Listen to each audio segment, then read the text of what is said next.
Someone says they didn't expect things to end up like this, using magic out there. We can see a roadside motel. The person says they had no choice. It was either that or join Giare. A pale, thin-faced man asks a woman if there are any updates, and she shrugs, saying her wing is still active. Saying that if anyone entered the motel, she would know. She is interrupted by the opening of a purple portal. A bright purple energy forms. A gunshot is heard, hitting the woman who is speaking, leaving everyone confused and scared by the scene. The energy remains present at the location. Wondering what happened, the pale man observes the slumped body along with others. Then he screams asking what is happening, and the other man beside him, equally frightened, says he doesn't know either. A rebellious man appears armed, claiming to be an enemy of the most powerful wizards, warning that he is ahead of schedule and suggesting they start from the beginning. A man is sitting with his wrist handcuffed to a table, being watched by another in formal attire, looking like an agent. Handcuffed. He says he doesn't know what these guys want with him. Can someone tell me what is happening here? The young man asks, not understanding as the other sits in front of him. With a symbol on his wrist, he introduces himself as an agent of the Arcane Regulation Guild, saying the man is a suspect in an attack at the Shahe Fitness Center.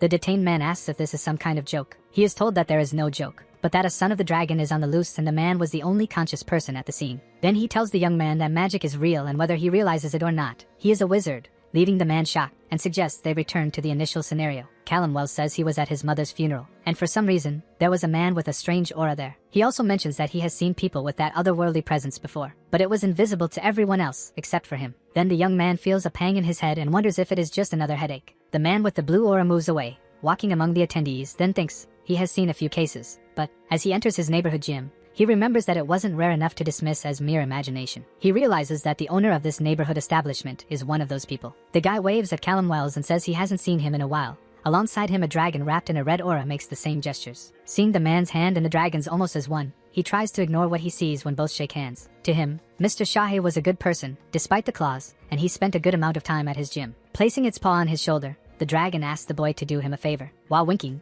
it points to a woman and says to help her because she is new at the gym. Smiling, the young man says he doesn't mind helping. Mr. Shahe was not human, but he was kind and had been trying to set him up with a girl since his wife's death, and then he approaches and greets the girl. The owner said you need some help, the young man says, thinking that he really enjoys being there. Slightly blushing, the girl replies that yes, when suddenly she starts to stutter, leaving the man confused. Marie falls to the ground while Callum Wells rushes to help and shouts her name. 3 armed men invade the gym, and the young man wonders if this is some kind of robbery. Amidst the smoke, Mr. Shahe shouts for him to get down. With his hand on his head, the young man crouches down, protecting Marie, who is unconscious on the floor. The trio fires heavily at Shahe. His eyes turn completely red, emanating rays, and his mouth releases smoke. Then the dragon roars with all its might. Inhaling, he begins to form a fireball in his throat. Then, he launches a fire attack against the men. Callum Wells tries to understand what is happening amidst all the smoke. Then the young man feels a sharp pain in his head. Watching the burning scene and the son of the dragon fight, he tries to stay awake. The fire spreads and engulfs the entire place while the man is on the ground. He places his hand over his face and realizes he has fainted. Among the smoke, Marie lies on the ground, and the young man realizes the gravity of her condition. Then he lifts her onto his shoulders and begins to carry her out of that place. A cable from the gym's electrical system snaps. Falling onto Callum, he receives an electric shock. More or less, he still manages to move after that. Now the young man is surrounded by a purple aura and says he cannot let the girl go. There is fire and smoke everywhere, and he says he needs to leave the place. Then he screams, and the smoke forces him to close his eyes. Callum Wells loses strength and falls to his knees on the ground with Marie's arms still around his neck. Gathering all his strength, the young man stands up and says he needs to survive. Then the purple energy becomes more powerful. Surprised, he realizes he is now outside the gym, having teleported through some kind of portal. As he looks at his hand on the concrete of the street, he tries to understand what happened. When someone approaches him from behind and asks what he is doing, the man asks him to wait there while he snaps his fingers, and the young man realizes it is the same person as before. Then, the suited man casts a power over the burning gym. Perplexed, Callum tries to understand what was happening in front of him. The stranger adjusts his tie and sighs as if it hadn't taken any effort at all. Now,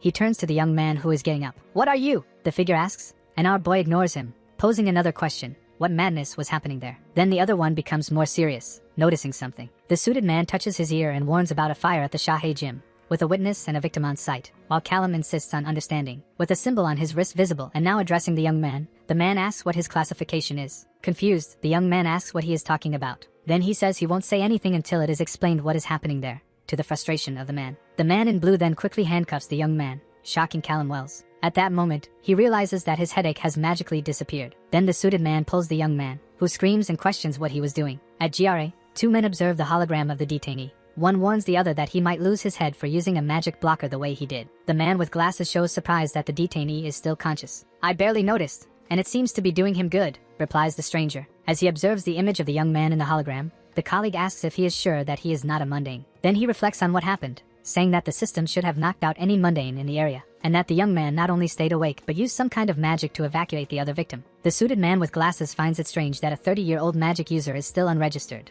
and the other says he only brought him in, without solving the mystery. Later, in the interrogation room, the same man with glasses says that Callum Wells is no longer a suspect and that they can move on to the next subject. "We need to register him and test him to know his type of magic and understand how you are," he said. Intrigued, the young man does not understand and asks what he is talking about. "Every mage serves the Arcane Regulation Guild," he says, showing images of mages with various colors of auras. "Usually, one starts younger, but Callum started late. But I have a job as an architect, I have clients," the boy explains. "When you finish your service, you will have the skills for a better job," the young man tells him. Realizing he doesn't have much choice, the prisoner questions whether he can just not worry about that. "Deserters are hunted by the guild," says the man with a serious expression, "and then executed," he completes as flames dominate. Our young man widens his eyes, visibly haunted by that as he hears. "We cannot have criminals causing problems now. Mandatory training and a selection," Callum questions as he stands in front of some people. "This is a tyranny I didn't even know existed," he thought, feeling anger rise and sweat trickle down, as if his body was responding to the weight of it. "And now they are claiming control over me," he thinks as he faces the group watching him. "The guild wants everyone to serve them or die, but I won't let that happen," he thinks with a clenched fist, displaying a bracelet. The suited man with glasses asks if the other is ready for the test. Confused, he furrows his brow and asks what exactly that means. "This protected chamber will saturate you with mana." Callum hears and observes glowing and unknown writings on the ceiling above. "The result will show the type of magic while the ceiling of the box releases blue magic." Our young man asks how long it will take, as the blue energy approaches his body. "Just a few seconds more or less," says the man, unfazed. Shocked by the response, the protagonist says he feels nothing. In the next moment, he is struck by an overwhelming pain in his head that immediately brings him down. He screams that something is wrong and asks them to stop the test while the suited man surrounded by people says he is almost ready. Screaming in pain, he thinks he is going to die while desperately holding his head with his hand. It seems some time has passed, and upon opening his eyes, he sees the suited man with his arms crossed asking if he is back. Satisfied to realize that he is, the protagonist sits up and asks if that was normal, and the other man says he suspects it is just a consequence of testing someone as old as he is. "Even so, while you were out, we moved forward and placed your mage mark," he completed. "They tattooed me while I was unconscious," he thinks as he observes the symbol marked on his wrist. Bothered by staring at his wrist, he tells himself that these people don't care at all about freedom. The other explains that being a spatial mage is rare, that he will need a tutor, and the value will count towards his service time. What a scammer, he reflects while casting a furious glance. Callum asks if there is any chance of going home and sorting things out before being taken away, as he gets up from the hospital bed. Agentson can take him. He will be his officer this week, or until he is integrated, he replies while another man disinterestedly looks at his phone. "Nice to meet you," says the protagonist, completely ignored by the agent who keeps his eyes fixed on the device. Angry after being left hanging, the man scowls. In the car heading to another location, the protagonist asks what a spatial mage does to be recruited. Space doesn't have a real attack, so the job is with transportation and will basically be a loader. Then the young man questions what the agent does. Sim replies that he is a pyromancer, so they put him on the front lines, but he also does a bit of aeromancy, and the boy doubts because he thinks the other looks like a spoiled brat. He asks what the guild fights against, and hears that some hunt rebellious mages on Earth and others on the front lines of the 6 portal worlds. He explains while fiddling with his phone. Callum Wells asks what portal worlds are, and Sin explains that they are semi-planes between Earth and the multiverse. These semi-planes provide mana to the planet, and the GRA protects them. Each world corresponds to a type of supernatural: vampires, shapeshifters, fairies, dragon lineage, and sea monsters. When asked by the man about the 6th world, he replies empty. The protagonist stares at him in silence, and doesn't believe it for a second. Sometime later, the car parks in front of a location. In an office, Sin hands a laptop to the surprised rookie, and tells him to look for his first information there. "Tomorrow I will take you back to the East headquarters," he says while Callum holds the device. The agent then tells him to make sure he is ready while walking towards the door. It seems that magical energy is divided into 2 categories, mana and this. The young man reads, concentrating on trying to understand the difference between them. Mana is like a type of ambient magical atmosphere from which mages can draw power. The mana of a mage is called vis, which can take specific and unique aspects.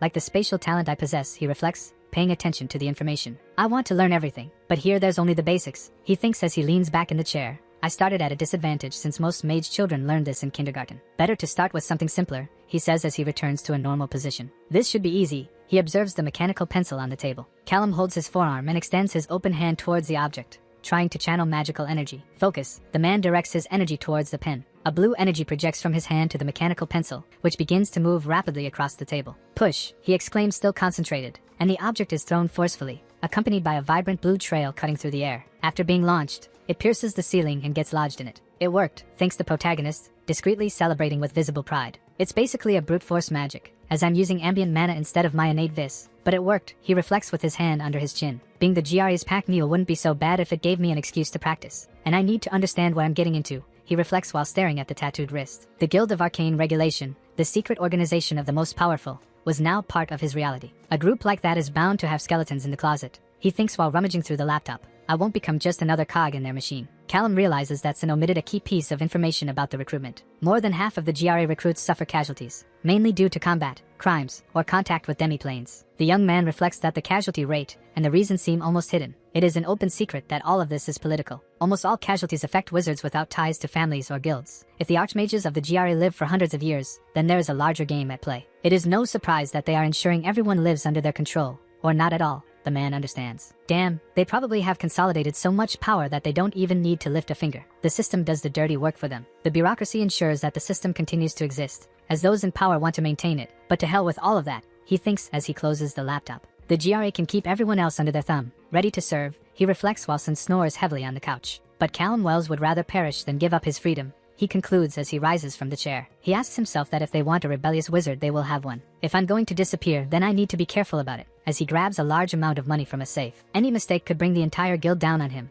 he reflects, closing the zipper of a bag with the money. Then, he opens a window with the bag slung over his shoulder. Callum's sneakers make a noise as they hit the ground. Sin is awakened from his sleep by the sound. The new wizard realizes his slip and hopes he hasn't been noticed. However, the agent violently opens the door. The room is already empty, leaving the man furious. Escaping during my watch, he speaks angrily with his hand on his head, and a green aura forms around him. Then let's see how far he can run, he says as his energy intensifies. I need to get out of here, thinks the rebellious protagonist as he hurriedly walks among various people on the street. He had a few minutes head start on Agent Sin, but he had no idea how fast he could be, he thought, panting. As the agent approached, he thought about what the other had said, that he was a pyromancer and an aeromancer. Sin clenches his fist in anger, emanating green energy. In the worst case scenario, he can fly like a superjet, says Callum as the agent levitates, surrounded by energy, also concentrated in his clenched fist. And like a green lightning bolt, he shoots toward the sky. Damn, there's no way I can escape him if that's the case, he thinks nervously. That idiot, he better have a good excuse or he just challenged the GRA as an enemy, he thinks, shooting through the air after the fugitive. As a rebellious wizard, he would now be in the sights of the strongest and most dangerous agents of the guild, Sin concludes, anger etched on his face. He reflects on the type of threat involved, aware that there are agents even more powerful than him. As he levitates above the crowd,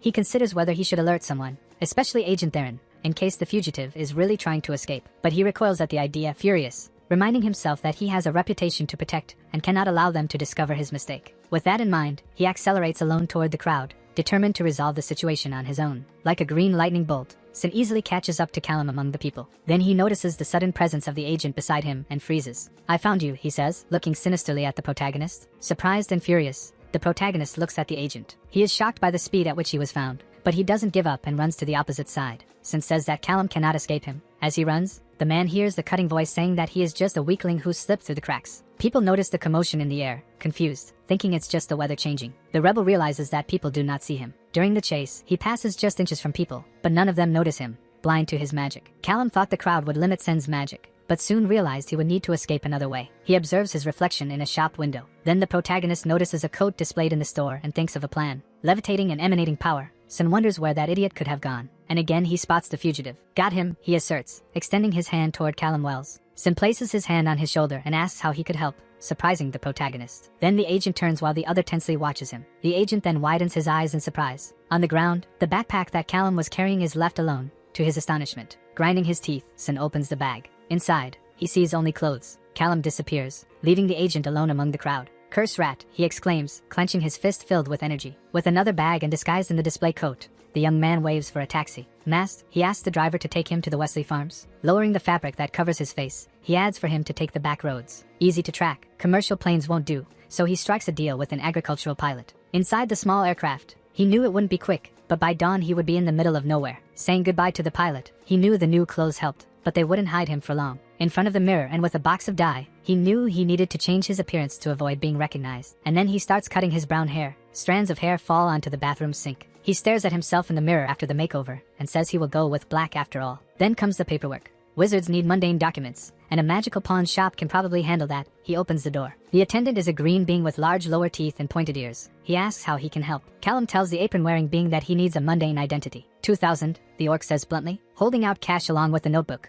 the man closes the deal. The rebel observes his new identification document with his new name, Chase Hall. This will work, he says, smiling at the Shrek. I stayed off the GRA radar for 30 years, and I will do it again if it's the price of my freedom, he reflects as he walks alone. In the room, the bespectacled agent asks him how Callum escaped without triggering the barriers, while the man in the hat stares at the door. Sin tries to justify himself, saying he only sealed the doors since they would be there for one night, and didn't imagine he would jump out the window. The hat-wearing agent says he doesn't detect any magical residue, and it just seems like a simple escape, which leaves the bespectacled man furious. With his hand on his head in frustration, he says that Archmage Duval will not accept that, as she was set to start training him the next day. Looking at them, the man in the hat comments that if the boy knew this, he wouldn't blame him for running away. Irritated, the bespectacled man says he is glad John has a sense of humor about the matter, and that he certainly won't mind being the one to inform Duval. John pointed to himself, his face revealing nervousness, and asked if it would be him. A furious voice echoes from outside a mansion, incredulous at what she heard. He tries to warn that everyone is looking for him, while the furious Archmage tightens her grip on his neck with magic. Trying to bring his hands to his neck, he exclaims that even vampires and shapeshifters have been alerted, but she knows their nature. Furious, she stared at him, curious about what he would say. John concludes, trembling, that learning spatial magic without help is difficult, and that perhaps Callum chose to lead a normal mundane life. The Archmage repeats what she hears from the man with disdain. She exclaims that no one decides to stop using their magic, that he is not a mundane but a rebel wizard, throwing the young man to the ground. Of course, Archmage, he says, dying on the floor, promising to continue the search. Well then, I pray for him and for you to find him, Agent John, Duval says, approaching the man. Or will I have to use my own resources on this matter if this Callum Wells really decided to rebel, she says. Duval concludes by saying that if that is the case, Callum Wells needs to be captured and executed once and for all. A car is parked in front of a small house in the Midwest, where two people are at the door. A blonde woman asks the sheriff if that was the man. They ask if he was there for the property, and getting out of the car, Callum questions if they are the owners. It belongs to my daughter Jessica, the man says, pointing to the young woman who smiles and waves, while he introduces himself as Arthur Langley. Chase Hall, the fugitive, introduces himself using his new name. Arthur Langley stares at him for a few seconds. Then they shake hands. In the kitchen, the old man asks if he is interested in the property. The protagonist comments that the place is nice and quiet. Perhaps fixing it up could keep him busy. Jessica says he seems too young to be retired. Callum smiles and says he is not retired, just taking a break for health reasons. Sheriff Arthur Langley crosses his arms while his daughter comments that she has been trying to sell the property, but there aren't many buyers around those parts. Better for me, the fugitive asserts. The next day, staring at the bag of money, he calculates that he has about 2 years of living expenses after paying for the house. But I can't worry about that right now. The immediate goal is to learn everything I can about magic, reflects the rebel. If I don't master this subject, it's only a matter of time before the GRA catches up with me, he thinks while imagining Sin reaching him. All the readings indicate that spatial mages are limited to portals and minor enchantments. The man observes the computer screen with research. Callum Wells reflects, crossing his hands in front of his face. He didn't believe it, but he thinks it's impossible to learn about space without going through the Archmage, since she is the only authority, which shows how monolithic the GRA is. The first time he created a portal was accidental, reflects the man, staring at an open field. He remembers when he pulled Marie from the fire through a portal purely out of his subconscious desire. Then the young man concentrates the magic in his hand, trying to create a portal intentionally. When on the ground, a portal opens, surrounded by his purple energy. Callum Wells sighs upon realizing that it worked. And here we go, says the protagonist. He takes a step toward the portal. Finally, the young man steps into the portal he just created. Then he emerges from the portal in another part of the field where he was. Proud, the rebel celebrates defeat while staring at his clenched fist. He understands that the distance was a bit limited, but not bad for a first attempt. With his hand on his chin, the man imagines what else he can make work. It's Monday, and Callum Wells takes his scalding shower amidst the steam. As he puts in the shampoo, he is surprised to see that it is already empty. Then a small portal opens in a compartment with other bottles. He reaches his hand through the portal and begins to feel around for the shampoo. Smiling and proud of himself, he manages to grab the item using his magic. On Wednesday, Callum tries to form a sphere of this, commenting that it is one of the first things a young mage learns. A spatial sphere may have no offensive capability, but I would be lying if I said it isn't cool, he states with a smile. Friday arrives, and the rebel says that everything points to telekinesis being the domain of force mages, and he is not one, he asserts while holding a purple sphere in his hand. A stone with yellow energy represents telekinesis, and another with spiral purple energy represents gravikinesis, the protagonist explains, countering by making the object weightless. Then, with the sphere in his open hand, he makes small stones levitate, believing it to be an unusual method. But without formal education, that method has to be enough for him, he concludes, launching them along with the energy. The attack is fired at a tree. On Sunday morning, we see the protagonist sitting and meditating outdoors, trying to feel the mana around him. The rebel concentrates, and with his eyes closed, he breathes, feeling the energy. I can see things with my eyes closed, he realizes while visualizing the house. Seeing the curtains inside the house, he notices that he can even see through things if he pushes himself. Reflecting on the range still being limited, Callum sees Jessica walking through the house. He gets startled, his eyes widening. Mr. Hall, Jessica calls, looking for the young man. Waving to the woman, he smiles and asks what brings her there. Then she says that the kids are going back to school, and some might show up in his yard, even though they were told not to. The protagonist laughs and says it's alright and that he hasn't even started cleaning the parts of the yard that are overgrown with weeds. Don't worry about that. The kids in the area do well outdoors, he says with a smile. Jessica mentions that she was in the area and decided to stop by, bidding farewell with a warning for the young man not to disappear. Then he says goodbye with an awkward wave. Callum panics and wonders if the woman saw anything. Looking around, he thinks of the hours he spent casting this in all directions, leaving visible purple marks. I need to understand how to suppress residual magic, he thinks as he runs away. Nervous and sweating, he realizes that if anyone feels this in his yard, it will be the end of his disguise. In a large room, a woman in a lab coat shows a clipboard to a man who questions what request that is. She says that the standard exam confirmed that he had indeed never touched magic before, but detected some anomalies. Flipping through the report, the bespectacled agent asks the young woman to continue. Then she explains that she didn't notice until she replaced the mana supply. The blocker dissolved with hundreds of units of mana, but the substitute was left containing only 3.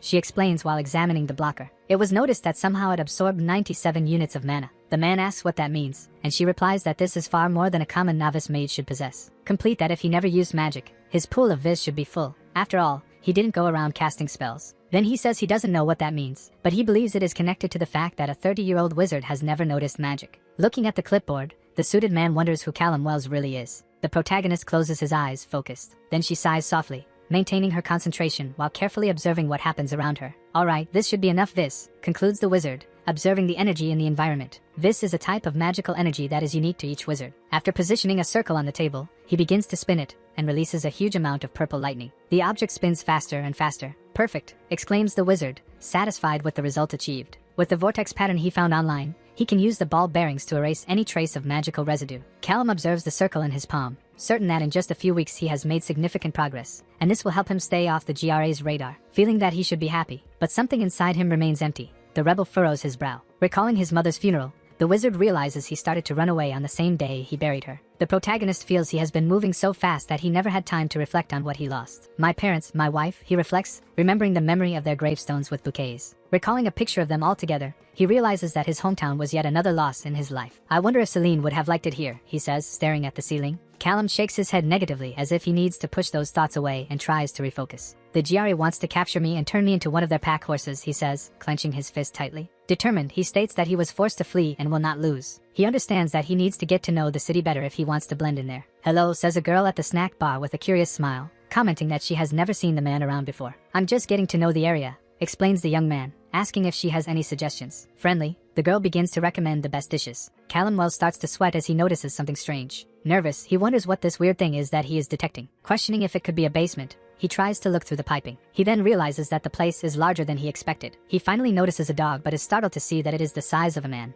A male voice calls him, and as he turns, his eyes go straight to the gun in the man's pocket. Taking off his hat, the sheriff comments that it is strange to see him around, and the newcomer replies that he is getting to know the local cuisine. Arthur Langley says that his niece Clara makes the best steaks, and the girl agrees. She steps away, and Callum comments that she seems nice. The sheriff says that the young people there are well adjusted and no one has crossed his yard yet. We have a great priority in respecting territory around here, the smiling old man states. Territory, the protagonist reflects, feeling uncomfortable. Look, I don't want to take up too much of your lunchtime, the old man asserts, placing a hand on the young man's shoulder. The old man whispers that he has seen strange faces around and asks that if he notices anything odd, the man should get in touch. Strange faces, the wizard thinks, feeling a slight tightening of nervousness in his chest. I was also a strange face before, says Callum, asking if the sheriff had mentioned him to others. Agreeing, he confesses that yes, but then he realized that he was not from the big city. Not like the people I'm talking about, the sheriff replies seriously, maintaining a firm gaze. That statement hits the rebel deeply. He wonders if Arthur could be talking about the GRA, which could be bad. Your order is ready, Mr. Hall, says Clara, holding the packaged order for takeout, and the young man nods. Outside, Callum wonders if they could track him through the tattooed symbol, and staring at his wrist, he decides he needs to get rid of it. It seems that the magic is confined to this small point that represents my spatial type, observes the wizard. Thinking it shouldn't hurt that much, after all, it was just a small drop of ink, he prepares himself. Sitting down, he begins to channel energy toward his own wrist, focusing on the exact point where the tattoo is marked. Then, the point begins to be pulled from the tattoo. Wide-eyed, the man lets out a painful grunt as he continues to extract it. His fist is clenched, and the vanished point has given way to a wound on his wrist. From the center of the tattoo, a small black sphere emerges, floating before him. The wizard breathes heavily, still feeling the pain coursing through his body. I've got you, he says, observing the sphere in the palm of his still trembling hand. Even though the rest of the tattoo needed to be removed, The protagonist decides to do that later. Then, the rebel throws the sphere into the flames of the fireplace, watching as it slowly dissolves in the fire. He exclaims for it to burn, as the sphere is destroyed by the blazing flames of the hearth. He wonders if the small siphons he created to store vis can also release it when needed. Making portals and small tools is easy, but the cost increases. Trying to do something larger than a person exhausts me like a portable battery, thinks the wizard. Quickly, he reflects that he could recharge with this in a critical situation, as if he needed to escape. When suddenly someone knocks on the door, startling the rebel in the midst of his thoughts. He realizes someone is there and hesitates whether to answer, feeling the tension rise as he quickly turns toward the door. The protagonist begins to sweat, the tension increasing with every thought, as he wonders if it could be the GRA. Then he uses magic to see through the door, and sees Arthur Langley accompanied by another police officer. He wonders in surprise if that is the sheriff, while the old man patiently waits beside the young man in a cap. Uncomfortably and hesitantly greeting the gentleman, he asks what brings him there that afternoon. Arthur apologizes for appearing suddenly but says he needs to ask a few questions. With his voice laden with apprehension and his gaze visibly tense, he asks if he did something wrong. Holding his hat tightly, the sheriff asks the young man exactly where he was last night, around 3 in the morning. At 3 in the morning the night before, the wizard is lying in his bed, thoughtful and raising suspicions. He recalls the entire conversation about territory he had with Langley earlier at the diner. The animalistic figure of the dogman also haunts his thoughts. This basically confirms that the Langleys are shapeshifters, he thinks, recalling the image of the elderly man greeting him. Clara, the young waitress at the diner, and the sheriff's niece, also appears in his thoughts. Jessica, his daughter, crosses his mind as he wonders what the sheriff really meant in that conversation at the diner. Did he try to scare me?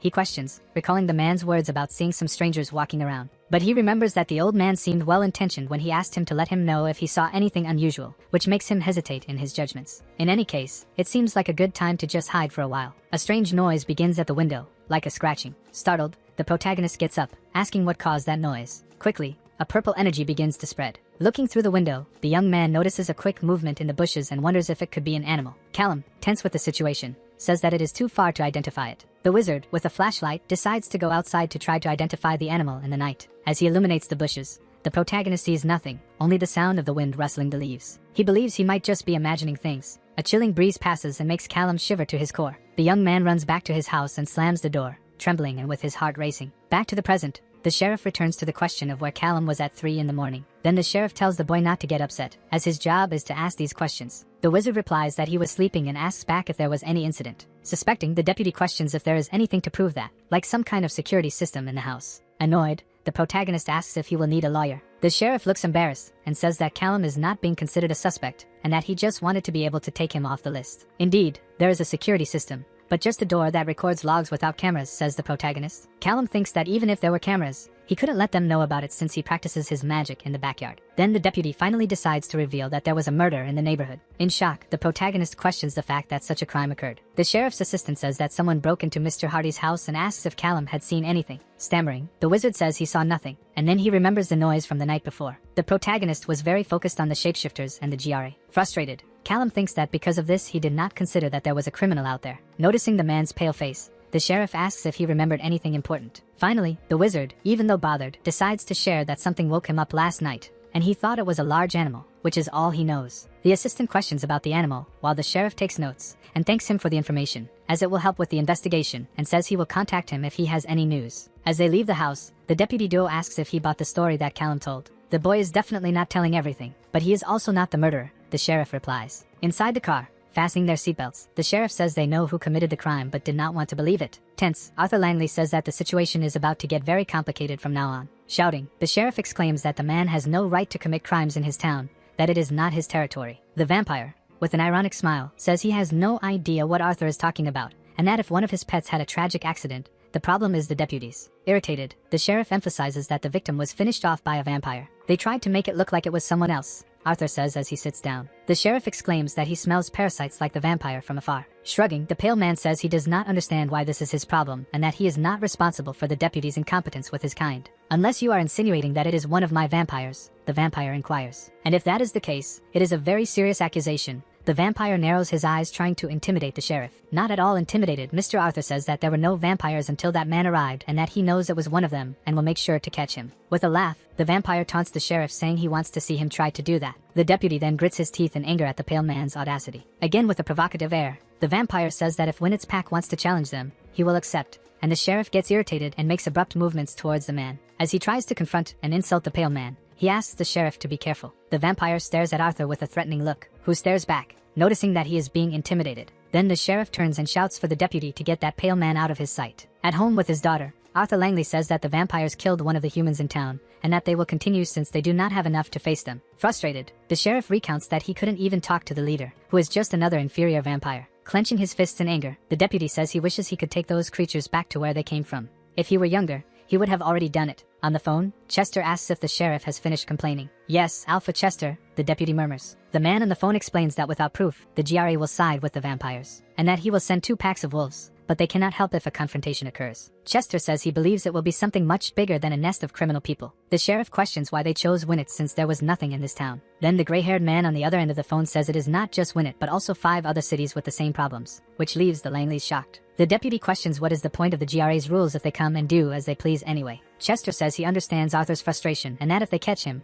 they can end the vampires. And he asks the Langleys to keep an eye out, which they nod in agreement. Then he says that the issue is not whether the vampires will kill someone, but rather who they will choose. Chester inquires. I should be careful, thinks the protagonist in a noisy market with people talking around. Callum laments that he has little money and needs to save more for emergencies. With all this murder and shapeshifter situation, the wizard feels restless. He looks around uncomfortably and thinks it would be better for him to just leave Winnet completely. Upon returning home, he remembers how much money he invested in it, and that leaving everything would be the worst possible scenario. The wizard hoped to generate some income by enchanting items and selling them later. Inside his house, browsing the internet, the protagonist complains that they have placed heavy restrictions on those who want to use magic forums. He does not have an account registered on the site. The enchanted sphere loses its power after a few hours. Callum bangs on his notebook because he cannot create an account since he wants to stay hidden. The protagonist puts his hands on his head, very frustrated with the current situation. He thinks it would be good to reinforce his house with some shields or something similar, casting a spell to create a wall with purple lightning. The wizard had an idea for a gravity wall that could deflect bullets. While performing his magic, he still hasn't figured out a way to sustain the wall for more than a minute. With some resources, he might discover a way. But any advanced application of spatial magic is protected by Archmage Duval, a lady with red hair. Callum feels very limited by not being able to conduct his research with the proper materials. He says it's like trying to reinvent the wheel from scratch. In the tool shop,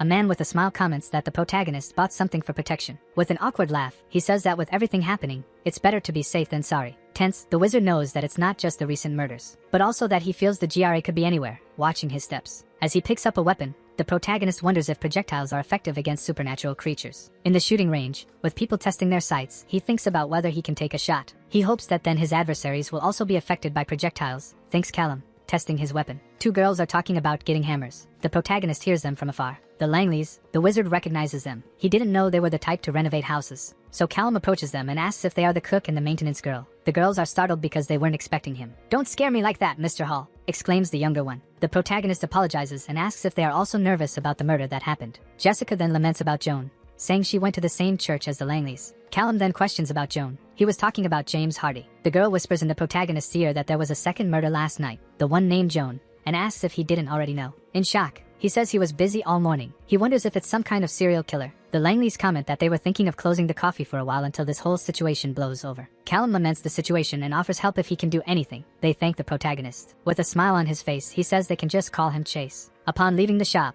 the wizard carries his purchased weapon in a bag and, with quick steps, feels nervous and thinks about how terrible the situation is. He takes the weapon out of the bag, thinking about the situation. Murder is one thing, but a serial killer who can escape from shapeshifters is bizarre. The Langleys like their little town and probably don't want the GRA sticking their nose in there. But with so many people kicking the bucket, they might not have another option. Callum stares at his board full of information and thinks he needs to prepare. Both murders happen near his house, and the way things are going, it's likely that another crime will occur that same night. The protagonist becomes thoughtful and reflects on how this highlights 2 specific threats. The first threat is the supernatural serial killer who is still on the loose. And the second is about the agents that the GRA will send to investigate the case. He gets nervous thinking that one of these threats could show up at his doorstep at any moment. The wizard is using his spatial sense to the limit, as he cannot allow anything to catch him by surprise. Putting some belongings in a bag, the young man thinks he needs to store all his things. He also remembers that he needs to enchant the bearings of the circles, and leave his weapons already loaded. If he perceives any sign of the GRA's presence, he needs to disappear immediately. Callum looks at his bags and thinks that losing his home will hurt his finances. Then he grips his weapon while concluding that this is a small price to pay to stay off the GRA's radar. The range of his spatial sense is increasing,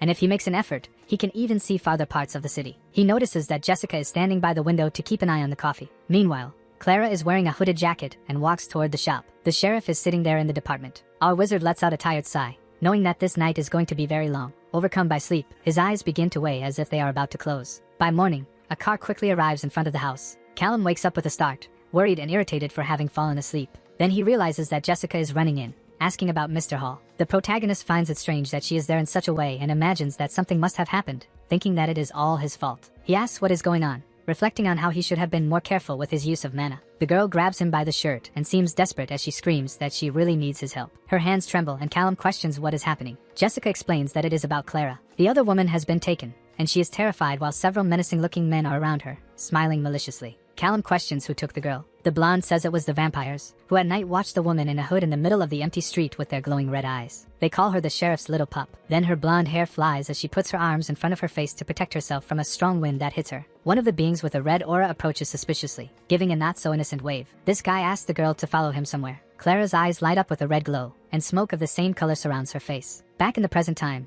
Jessica explains that the vampires made the girl walk to their nest. Then she screams desperately, saying that the wizard had promised he would help. He hardly knows what to say at that moment, and wonders what the hell he can do. Callum questions whether he should admit that the supernatural exists, thinking of books with writings and symbols. It was Jessica who caught him with his vis before he knew how to hide it, so he doesn't even know if he could convince her that he is not a wizard. The young man tries to calm the girl, suggesting that they go into the house first. His hand holds her shoulder as he thinks that he has no choice. He cannot simply run away and leave Clara alone in the hands of vampires. Our wizard realizes that Jessica mentioned that the vampires took the girl, not that they took her life. The woman confirms that this is indeed the case and seems genuinely worried. Callum knows that he cannot face a bunch of supernatural beings in a fair fight, especially at the level he is at. Then the blonde grabs him again and tries to convince him to help. The protagonist becomes serious and says his name before continuing. He holds her hand in a comforting manner and promises that he will do everything possible to help. The young man grabs his weapon and says he needs more information. Then he swallows hard, hoping he is not making a mistake. A car passes by the motel on the road. Callum is at the wheel and notices that a strange feeling takes over the environment again. Looking at the motel, he knows it is something supernatural, and he observes a woman smoking a cigarette outside, thinking that this is interesting. At that moment, the car arrives at the parking lot of the place. Jessica tells the wizard that her family can help him. He looks around and seems worried. Then he is shocked by something he sees in front of him. The protagonist realizes that everyone in that place is a shapeshifter, seeing various different creatures. That is when the sheriff grabs the blonde by the shoulders desperately and asks what the hell she is doing. He says they should not involve the GRA in this, and Callum realizes that the sharp-toothed, pointy-eared being is indeed the sheriff. The wizard is surprised to see that the man thinks he is part of the GRA. Our young man tells the old man that he should pretend he doesn't know him, and that he has never been in that place. The gray-bearded man looks at him suspiciously. Then his eyes light up and his mouth makes a very loud sound, sending powerful waves through the air. He asks everyone present if they heard what was said. Now Callum is sitting on a bench and hears someone questioning what he can do. A canine-looking being says that it will not ask many questions, but would like to have an idea of what awaits them. The sheriff explains that the vampires have taken the motel further down the street, and will try to conquer their territory as well. He remembers the quiet motel that is on the road. The young man says that they have a wizard there since he has been feeling a presence all week, and he imagines it is the girl with the cigarette. Then the old man says that he really believes that. So far, the vampires from this nest have already taken the lives of 2 people. Callum questions why nothing has been done so far if they already knew about the culprits of the murders. The bearded man explains that the Winnet gang is not strong enough to challenge them, and that the treaty prevents other supernatural beings from getting involved without concrete evidence. According to him, shapeshifter groups are vulnerable because they take the blame for any little thing, and he finds it absurd that the guild is responsible for peace and does nothing. The protagonist is surprised to hear about the treaty. Vampires are taking lives, but nothing can be done just because of the ridiculous GRA rules. Our young man looks down and becomes thoughtful. He reflects on how Clara is there at the motel with the vampires, and he uses his spatial sense, knowing that his mana will be able to reach her. Then he finally manages to find the girl's presence. The vampires have the audacity to say that she is there of her own free will, but the sheriff shouts that this is nothing but an absurd lie. Callum asks what will happen when they manage to bring the girl back. The old man says that when they have the girl, they can contact Alpha Chester to send the rest of the wolf pack. With reinforcements, they will be strong enough to challenge the bloodsuckers and drive those bastards out of Winnet. The protagonist questions how to permanently eliminate a vampire. Weapons made with Mordite mineral cut off the regeneration ability of the mosquitoes, but the sheriff explains that they don't have any at the moment. However, a good old stab to the heart or brain will also do the trick. Our young man asks if firearms could also work for this purpose. These parasites are very fast bastards. Hitting a precise shot in the right place would be a great challenge. Callum thinks this is not going to be easy at all. The old man seems surprised to hear the mage say he will figure it out. Jessica questions whether he can really do anything. Holding his weapon with a determined expression, the protagonist asserts that he will bring Clara back home. But for that, he will need a few things. A few moments later, Callum asks if the place he is in is a cell, and the sheriff explains that it was the only soundproof room there, and says that the pillows are ready. The bearded man says he doesn't know what the guy is up to, but that time is essential and he can't take long. Our spatial mage assures that he will finish everything he needs to do in just 10 minutes. But the wolfman leaves the room saying he will only give 5 minutes. The protagonist looks back for a moment, and then becomes nervous thinking about where he has gotten himself into. If he fails, it won't just be the GRA on his tail, but he will also anger the vampires and disappoint the shapeshifters. Callum has no idea what that mage is capable of, but the mage saw Clara, who is chained up and completely alone, so he can't just stand there doing nothing. Now we can see that same motel again, still during the day. One of the vampires comments that the shapeshifters are too quiet, and that he thought they would have done something by now. The mosquito asks the mage if there is any news, to which she replies that her wing is still active. The woman smokes her cigarette while saying that if anyone enters the motel, she will know. But a portal begins to open right there, and suddenly her head is hit by something that causes great damage. The vampires are shocked and question what the hell is happening there. They imagine it must be the shapeshifters, but have no idea how they could have done this. Meanwhile, Callum is covered by his purple aura holding his weapon and thinks that one is down. Some time ago, the protagonist was thinking about how there must be a way to use portals, teleportation, and mana sense that the GRA still doesn't know about. They say the special magic is not offensive, but that can't be true. The young man needs to be able to defend himself somehow. The mage was trying to think of a way to use the portals along with other weapons. One example of this would be to throw a knife in front of him and make it fly several meters away. Callum holds a pencil and imagines an even better option. That option would be a firearm. Back to the present time, the protagonist holds his weapon near the portal and decides that the next targets will be the vampires. One of the bloodsuckers shouts for the others to be warned about the supposed invasion, but then he is also hit squarely, leaving his friend scared. He tries to call for help, but is also struck before he can finish the sentence. Callum notices that he now only has a few seconds before the other vampires appear, so he needs to teleport Clara out of there. It's difficult to do something like this from a distance, but his spatial awareness makes it possible. He is careful but realizes that it's complicated to fix his energy, since the girl doesn't have much visibility, and it still feels a bit slippery. Then he finally manages to open a portal right behind the girl, who is now enveloped by the wizard's purple energy. At that moment, Clara passes through the portal and arrives in the soundproof room. The young man runs out almost immediately. Callum feels relieved that his plan works since he has no experience with long-distance teleportation, especially when it comes to human beings. Another vampire appears in the motel room, questioning what the hell is happening in this place. He doesn't notice the small portal behind him. Then another shot echoes through the area, and the parasite notices the bodies lying on the ground. The protagonist can already feel fatigue taking over, but he can't stop now. Other vampires come running into that same room. One of them shouts that they are being attacked and orders them to investigate the area to find the culprit. These big mosquitoes try to understand the situation, and our wizard thinks that as long as they are confused, his speed doesn't matter. Callum is even breathing heavily, but he doesn't want anyone to leave there alive. He hits another shot, and he will continue even if it uses all his mana. Another target is hit squarely. A guy is sitting on the floor in panic at seeing the others fallen around him, and then he curses upon noticing the portal right next to his head. Ketchup splatters everywhere. Outside the cell, the sheriff counts the seconds while Jessica hopes for the best. And suddenly, the two hear a strange sound. The woman opens the door worriedly, shouting Chase's name. The protagonist says that the job is done and that Clara is already safe. Jessica asks the girl if she is okay, but she is confused and only questions what is happening. The old man says that the rescue took only 45 seconds and tries to understand how this is possible, then wants to know what happened to the vampires. Callum tells him that they were all taken care of. Thinking that he let the motel be engulfed in flames, he says they will need to send the firefighters to the location. At this, the sheriff asks if he is talking about the motel and finds it strange because he doesn't feel any kind of magic emanating from the young man. He is about to ask something, and the circle on the protagonist's necklace glows with purple energy. Our wizard warns the old man that they need to act quickly before the whole neighborhood catches fire. Callum gained a lot by taking care of the vampires, and he thinks he needs to get home soon to sort everything out. At that moment, someone stops him from getting into the car by calling his name. Jessica waits to talk to the protagonist. He asks if the woman shouldn't be with Clara, but she says she just wanted to thank him. Our young man is about to say that it's no problem, but he is interrupted. The blonde gives Callum a kiss on the cheek, which leaves him a bit surprised. The wizard turns all red with embarrassment, poor guy. Jessica says she needs to go back now because Clara needs help. The protagonist is still a bit shy and even stutters when he says that everything is fine.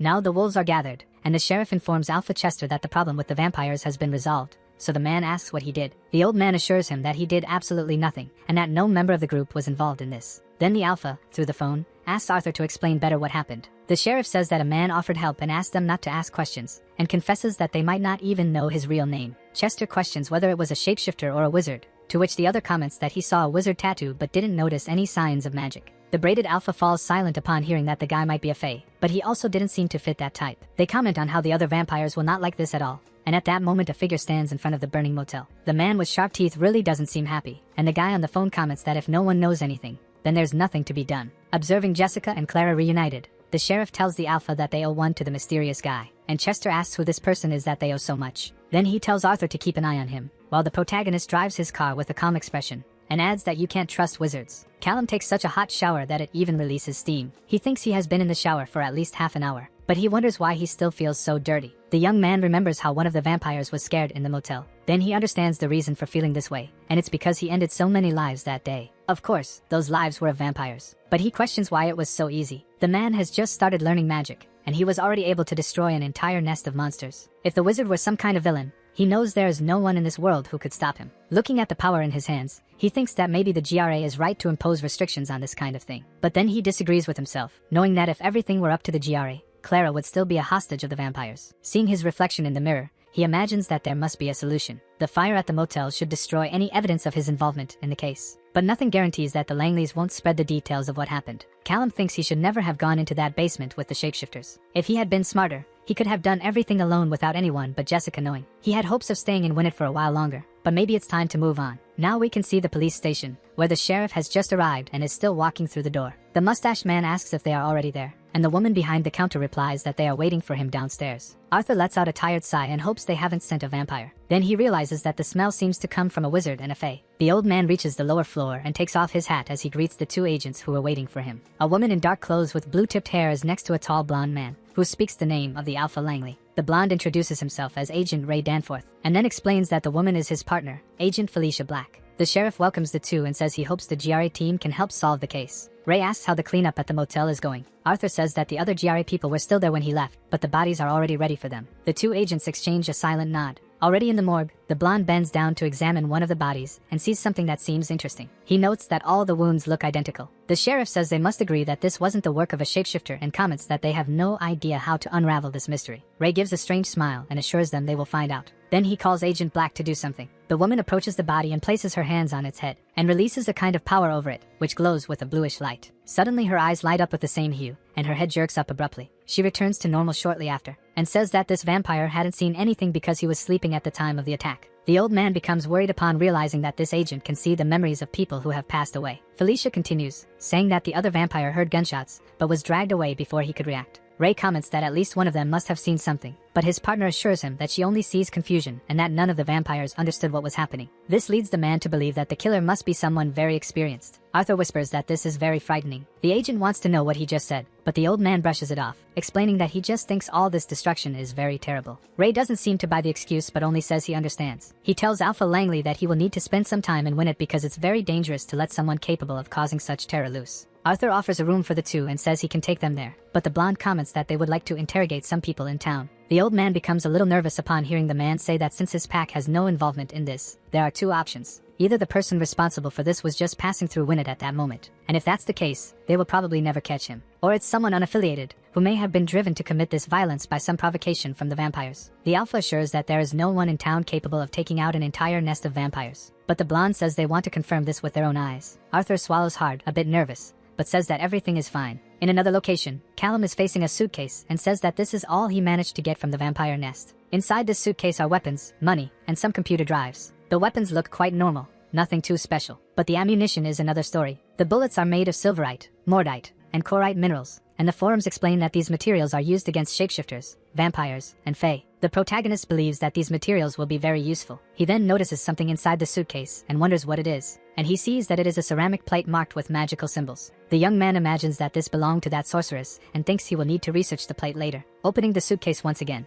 Callum knows he saved the best for last. 100,000 in cash, and who knows how much more in gold bars. The investment the wizard made in the house limited his options, so he needs to set aside most of this money for an emergency fund. But in the worst case scenario, this amount should be enough to ensure his survival elsewhere, even though he still needs to replenish his magical materials. Random stuff from the equipment shop is not enough for his intermediate techniques, but he knows that the sorceress didn't buy this ceramic plate from just any little shop in Winnet, and he might have to order custom items. Suddenly, the sound of screeching tires makes the young man jump. Callum stands up nervously and can hardly believe that someone has already arrived there. The man thinks he cannot let anyone see the things in his suitcase. He closes the cabinet just as he hears two knocks on the door, but then he realizes it was just the two blonde relatives of the sheriff, and asks if everything is okay with them. Jessica holds a bag in her hands and comments that they didn't know if he would be home. Callum feels a bit awkward and questions if he should have left, but the woman says no and that she is happy he is there. But then she mentions that GRA agents are in town to investigate. The protagonist is surprised to learn that the GRA is in Winnet, even though he had already imagined that this could happen. Then Clara says she asked the other to bring her there, and hopes everything is okay. The girl suddenly hugs the wizard and thanks him for what he did for her. Callum says it's alright, but reminds the girl that for all intents and purposes, he did nothing and was never there. Jessica assures them that they understand, but they cannot simply forget everything that happened. The girls thought he wouldn't go to the coffee for a while, so they brought a snack. At that moment, the protagonist's stomach lets out a growl so loud that a motorcycle without a muffler would be envious. It seems that our wizard was indeed getting that lion's hunger. A few moments later, the young man asks them to tell him more about these GRA agents, and Jessica explains that her father encountered them in the morning. It seems that one of them is capable of talking to the dead, but couldn't get any relevant information. Callum thinks he will need to stay alert about this, but fortunately, none of the vampires understood what was happening. Clara comments that they have already searched the motel for an entire day, but she thinks they won't find anything since everything was destroyed in the fire. The protagonist thanks them for the heads up. Then Jessica tells him that Alpha Chester is afraid that the wizard's help might come with some kind of cost that they cannot handle. Our young man is just confused upon hearing the name of this Alpha while chewing his food. The youngest explains that the sheriff is the Alpha of Winnet but is below this Alpha from the west, and that helping the two of them also helps him. The wizard says he doesn't expect any kind of reward for his actions. Clara is surprised to find out that the man really won't charge anything in return. He assures them that they don't owe him anything, and that he actually prefers they don't even touch on that subject. With that, the girl smiles and promises they will stay quiet. Meanwhile, in the wreckage of the motel, Agent Ray asks if anyone there found anything interesting. Another man says he found a magical signature, but doesn't think it will be useful. The blonde questions whether the vampires were with an air mage, and the other responds that yes, and that he didn't find any more signatures around. Ray asks if there is anything else, to which the guy replies that he has a list of everything the vampires had, but it seems the items were taken from the location. He thinks the Vampire Council of Minneapolis won't like this at all, so he asks Felicia to keep an eye on those stolen items. The woman simply nods without saying a word. The agent comments that he finds this fire a bit suspicious. He kneels down and says that normally the pack would have already done the cleanup. Ray wonders why they would let the mundanes get there before them. His partner reminds him that the shapeshifters swear they had no involvement in this. The blonde believes that everyone is hiding something, and the shapeshifters are playing dumb, but he didn't buy that story. Felicia suggests that the man play the gossip and listen to their conversations, since the guy can hear anything from a kilometer away. Ray activates his power by releasing a green energy, and assures that he can indeed hear a lot, but nothing relevant to the case. In fact, the gossip about what happened is very scarce. The woman exhales smoke from her mouth as she says she could force some of them to talk, but the blonde wants to keep things friendly for now, as he doesn't want Alpha Langley to sink his teeth into his throat. For now, he wants to finish these interviews quickly, and his partner asks who the next person to be interviewed is. Looking at his phone, Ray replies that the next is a 30-year-old man named Chase Hall. Sometime later, the shadows of the two agents can be seen over a house as they knock on the door. Callum opens the door casually and asks if the person forgot something, but the two GRA members greet him, and Felicia has gills and scales like an aquatic being. The protagonist questions how he can help these people. It is then that the two identify themselves as Ray Danforth and Felicia Black, saying they are with the FBI. Our mage becomes worried as he can feel the magic emanating from them. He realizes that this magic is much stronger than that of the vampires. Ray warns that they are investigating the fire at the motel and wants to know if he can come in and ask a few questions. Callum says that this seems like the kind of thing that is better done with a lawyer. The fish woman exhales her smoke while saying that he doesn't want a lawyer. The protagonist comments that this sounds like a threat. Then the two agents exchange a suspicious glance. The blonde crouches down and asks the mage if the sheriff mentioned anything about the vampires of Winnet. Our guy looks visibly nervous but assures that he has no idea what he is talking about. Felicia says that he will tell everything he knows about the fire. Callum swears he has nothing to say, as everything he knows is what he heard from the news. Ray's eye lights up with a green glow, but the man just lets out a tired sigh and says they are leaving, as he knows nothing. With that, the two turn their backs on the protagonist. The guy thinks that was close, as it seemed the woman was trying to activate some kind of magic. Suddenly, the blonde comments that he only has one more thing to say, and finally warns him not to leave the city. That's because now the mage is officially a person of interest in this case. Despite this, some time passes and the mage thinks he needs to leave immediately. He doesn't know what kind of magic he managed to avoid from that agent, but he knows it only made him seem even more suspicious. It's only a matter of time before more GRA agents show up.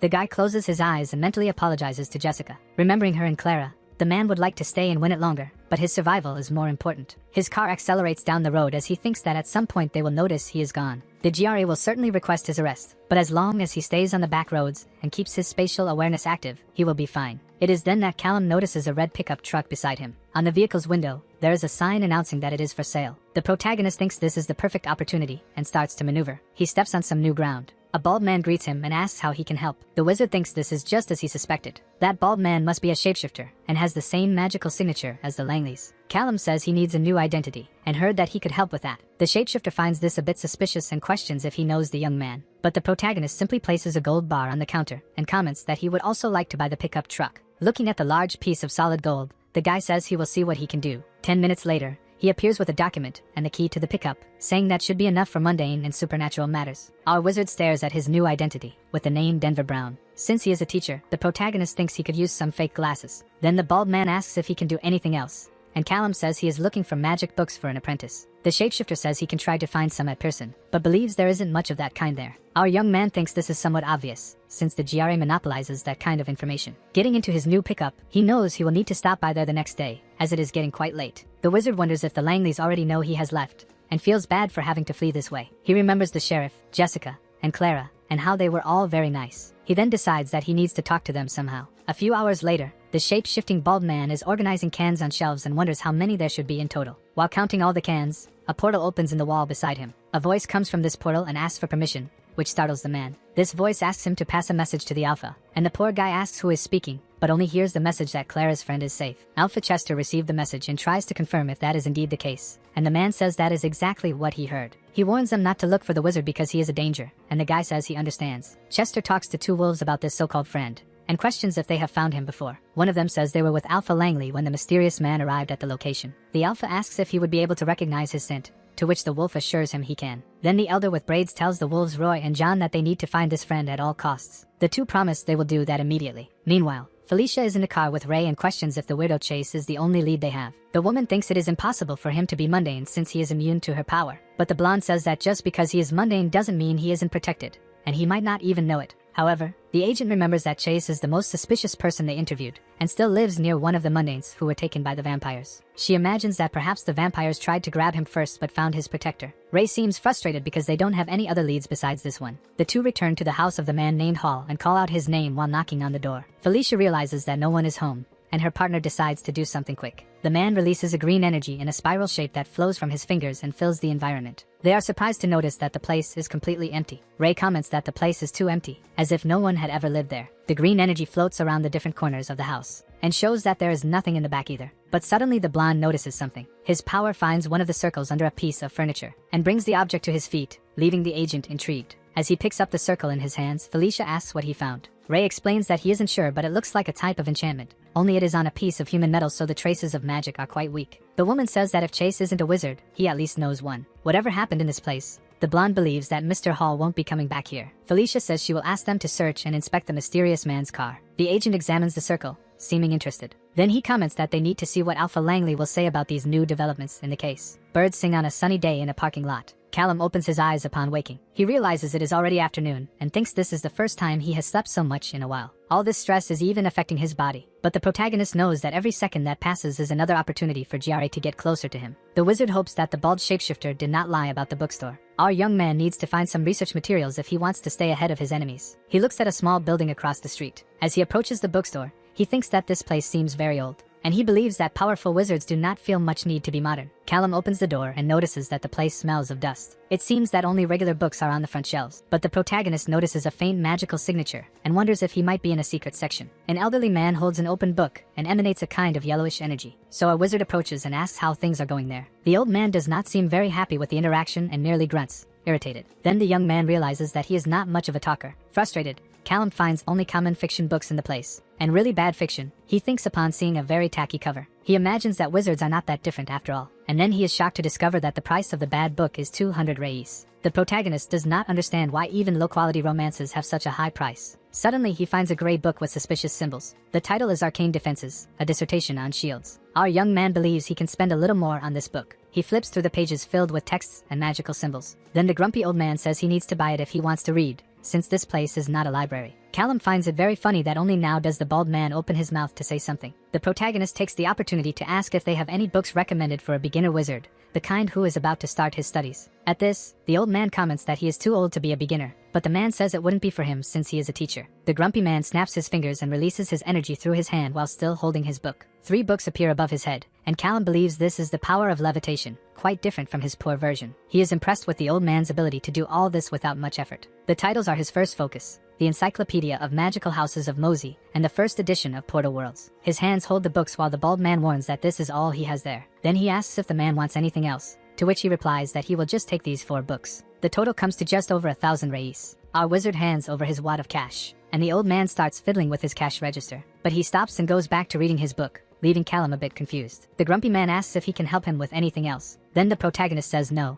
although he seems somewhat frustrated. It seems that old man has taken all his change. 6 hours later, a snout is sniffing around the location, and someone asks if another person found anything. The wolf replies that he cannot sense any residue of magic. and the other comments that he cannot either, but it will be difficult to mask the smell. It is weak but noticeable that he has been there. One of them questions whether they should ask the employee if he saw anyone with the same description, but his colleague says they need to be discreet, since if the alpha sent only the two of them, it is because he does not want any scandal. At night, it can be seen that the parking lot is full of a purple residue. One of the wolves says that the man had parked there and was probably in a pickup truck. He can ask a favor from his old mundane contacts to check the security camera footage. His friend says it would be better to get Lucy's opinion before doing that. A mysterious girl is sucking on a lollipop. She is sitting in a place full of technological equipment, and it seems that hacking is her specialty. Now in another place, Callum arrives with his red pickup truck. The protagonist thinks that the books were a waste of time. He did manage to get 1 or 2 pieces of information from them. He learned that the ceramic plate he found in the vampire's nest was probably the focus of a wizard, which helps simplify the process of more complex spells. But he did not find any information on how to make or where to buy such a thing. But he cannot give up, for there must be a book somewhere that teaches something useful. The young man needs to find another store because he really wants to learn. But that old man left him very angry, as he showed no manners at all. A few days later, the sun shines in the sky over a commercial street, while Callum thinks about how he has already encountered vampires, shapeshifters, and other wizards. He even found a face shop that sells crystals and herbs, although he is not very interested in that kind of thing. But he did not find any more dragon children. The protagonist wonders if Shahei was really some kind of rare species, and he hopes that the man made it out of that situation alive. Life has been passing very quickly since that moment, so he hasn't had much opportunity to look into it further. Who knows what he will find out there, since the media certainly wouldn't cover a fire caused by a dragon. Callum arrives at a bookstore and thinks that this place has potential. He opens the door looking carefree, but then he notices a strong blue energy that fills the entire place. The wizard is surprised and notes that this is a lot of magic indeed. This magic seems to come from a simple girl who is looking at some books. Callum looks at the girl surrounded by strong blue magic and questions who she is. The young man thinks that this girl looks like a college student, and then he realizes that besides her, there are 2 more magical signatures in this bookstore. It seems that an elderly couple sitting nearby are also wizards. The man tries to relax, remembering that no one in that place knows he has become a rebel. At that moment, the elderly woman notices his presence and looks in his direction. Callum gets nervous and wonders why the hell the old lady is staring, but the lady just smiles and gives a little wave. He smiles back and realizes that she is just a friendly person. The magical section of this store seems much better than the other one, but some of these books are familiar,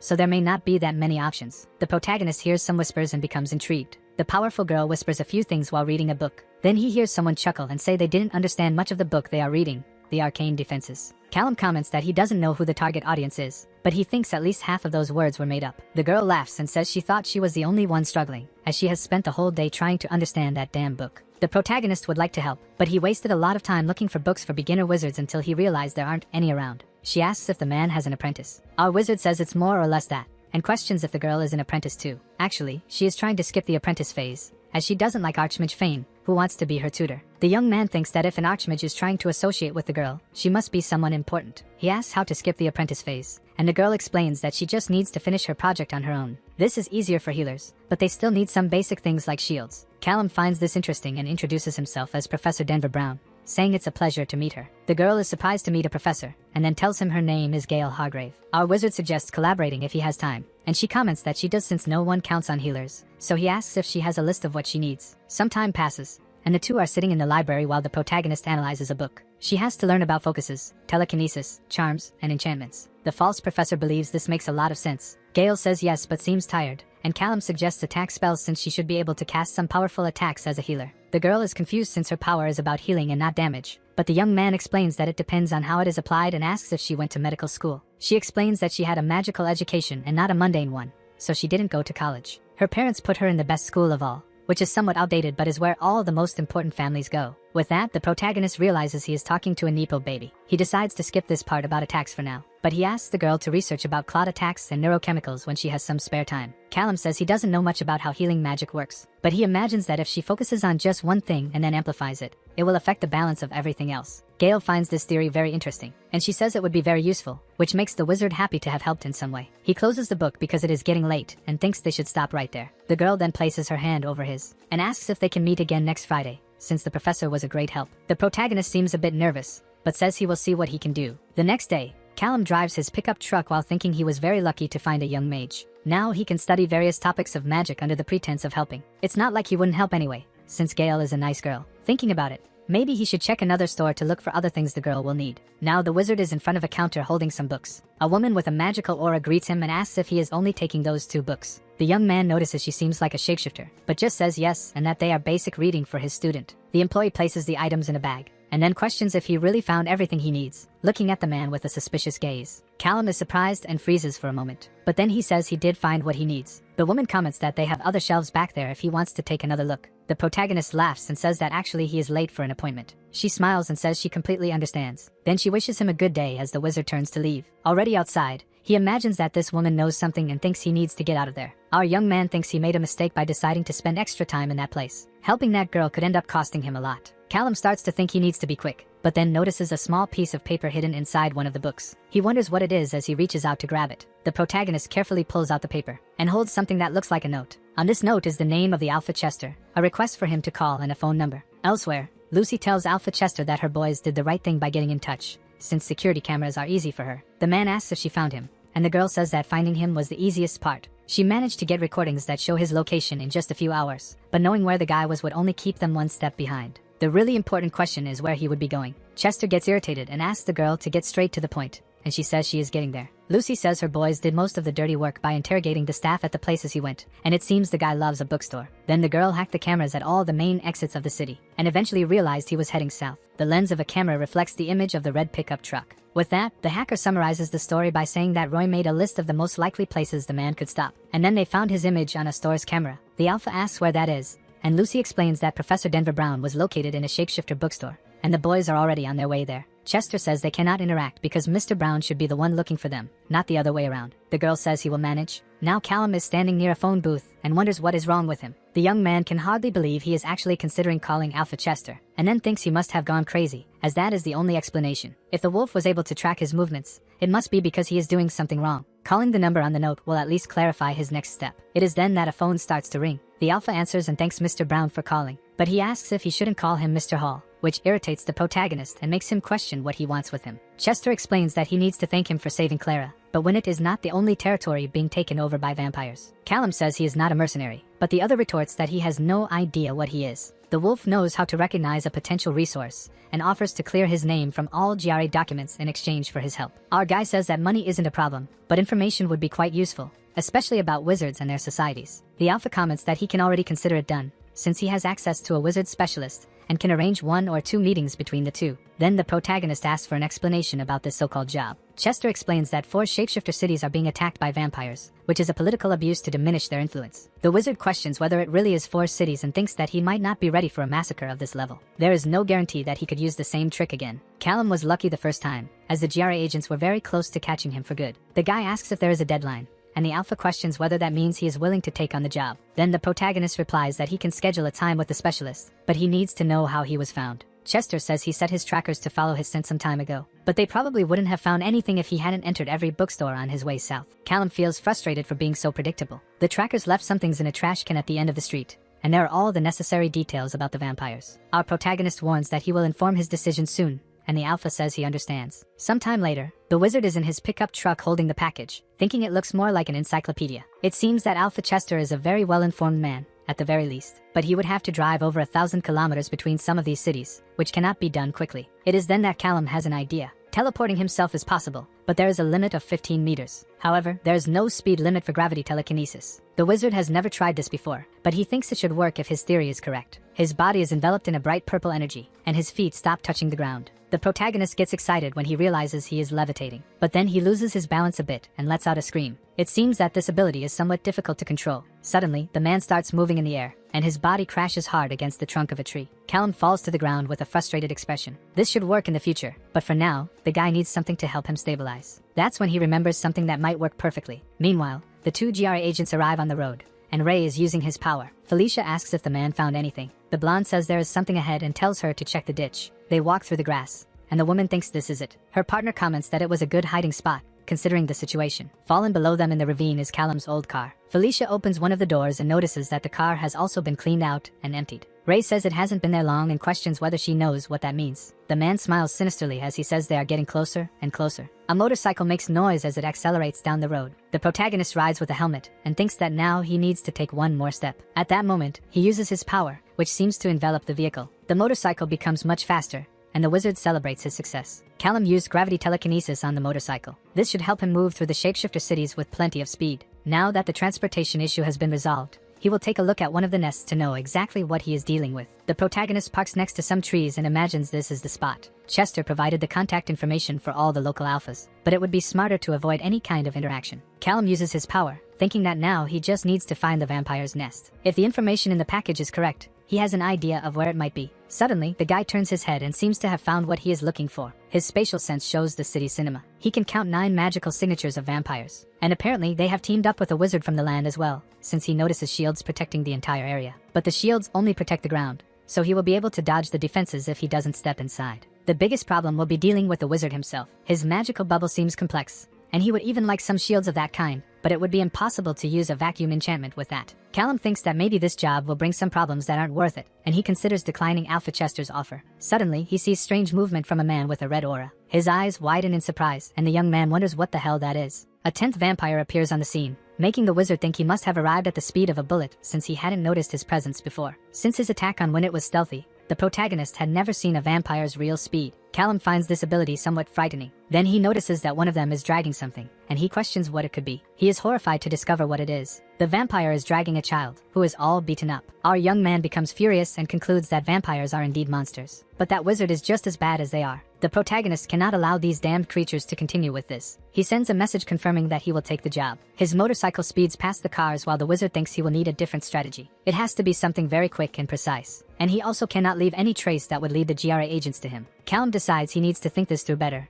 and his phone vibrates. The young man realizes he is late when he sees that it is already 7:45 in the morning. Back at the bookstore, he is sitting with Gail again, and she says she understands. The fake professor asks to see the plate full of symbols that is in her hands, and then he says it really looks like a great focus for telekinesis, observing the material. He praises her well done work. The girl thanks him for bringing so much extra material, as she must have gone through a dozen plates to get the drawings right. The wizard suggests trying out the focus. Gail holds the plate, and says she will give it a try. Her expression looks quite determined. Then the blue energy begins to flow through her hands, and with that, it envelopes all the material. The girl questions if it is really working. Callum tells her she needs to keep doing what she is doing. That's when her power seems to increase even more. And the blue energy also passes over the book on the table, causing it to start levitating. The two celebrate her success, happy that they have managed it. Gail gets up from her chair and hugs the protagonist, thanking her teacher Brown. He feels a bit embarrassed and tells her not to thank him yet, as this was just the first step and there is still much work to do. But the girl complains, telling him not to be a party pooper. Callum decides this is a good moment to wrap up their activities for the day and asks if they will meet again next week. The girl smiles and confirms her presence. Now the protagonist is on his motorcycle and thinks he still has a few hours left. He knows he will need more materials, but he thinks he already has an idea of how he will deal with the vampire nest. The light turns green as he thinks about what will happen if everything goes as planned.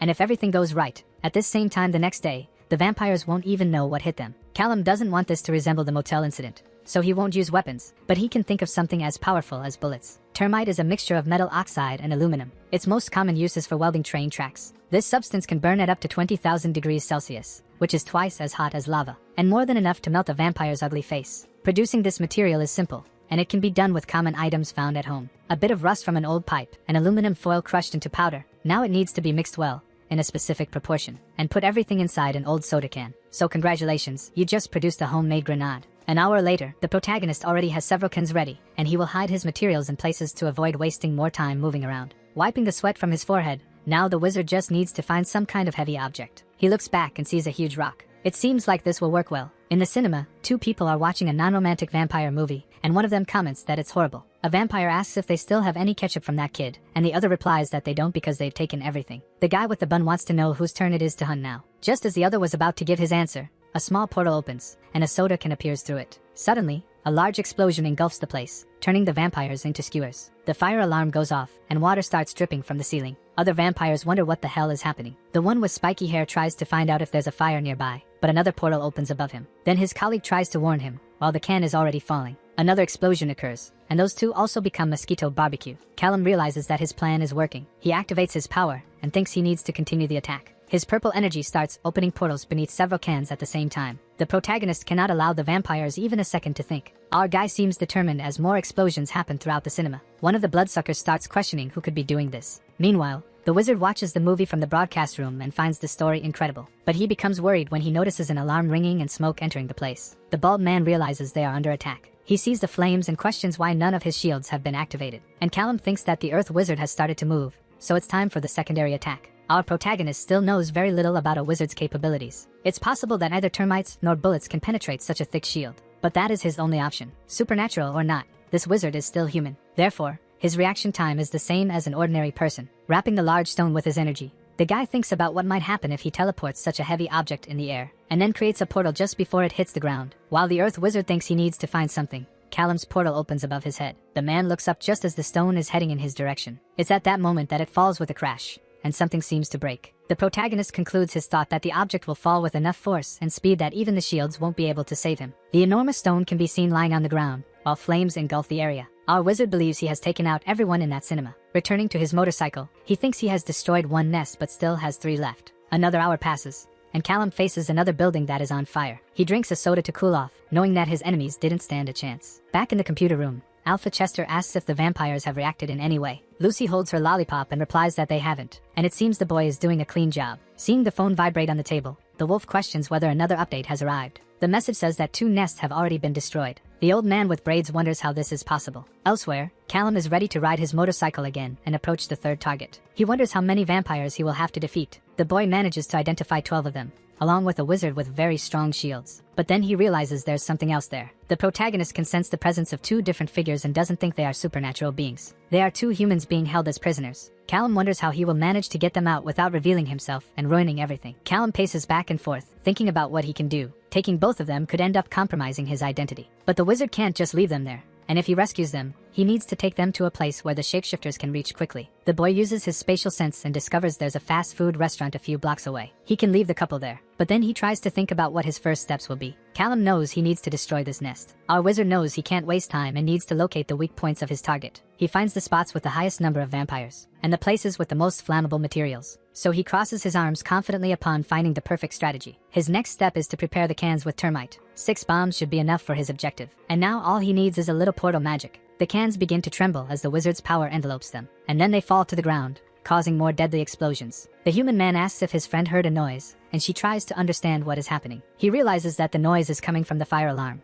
which means something must be on fire nearby. Smoke starts to descend the stairs towards them, and they know they need to find a way out. The young man tries to break the bars of the cell, but a portal opens in the wall behind him. He is complaining about how he can't open the gate when someone appears from behind. Callum has his face covered by a black mask and asks if the humans are okay. The 2 are startled and want to know who this suspicious man is. Our protagonist simply tells them to turn their faces forward and keep their eyes closed. The wizard breaks the chains that were holding them and says he will get them out, but they need to trust him. Seeing their shackles disappear, the humans are surprised. They then decide to trust the mysterious man. A portal opens in the ground beneath them just as the boy was about to ask where they were going. He finishes his question as another portal opens in the ceiling of an empty room. That's when the 2 fall to the ground, and Callum apologizes for that. The protagonist warns that they are in a bathroom and should wait there because someone will come to rescue them. The girl asks if he is really going to leave, and the boy says they don't even know his name. Our wizard creates another portal to leave and simply says he is nobody, and they should forget they ever heard his voice. The girl wants to know at least how long they should wait there, but Callum comments that he can't answer anything else and just wishes them good luck. Arriving at another location, the protagonist feels bad for those 2 and for not answering their questions. He remembers how he was in a similar situation when he discovered everything related to his powers. So he hopes he can trust Alpha Chester to take care of them and thinks about checking if the 2 are okay after he finishes the job. But a message from the wolf warns to cancel the 4th attack since the vampires have surrendered, and the wizard realizes they have finally taken action. Callum almost feels relieved to know this. The protagonist ran several simulations to ensure everything would go smoothly, but spending so much vis is very tiring. His accuracy would certainly have decreased if he had to destroy 1 more nest. Despite everything, it turned out to be worth it, not just for the deal he made with Alpha Chester, but also because 2 innocent people can live another day. A few minutes earlier, the Alpha is in the room with Lucy and another man,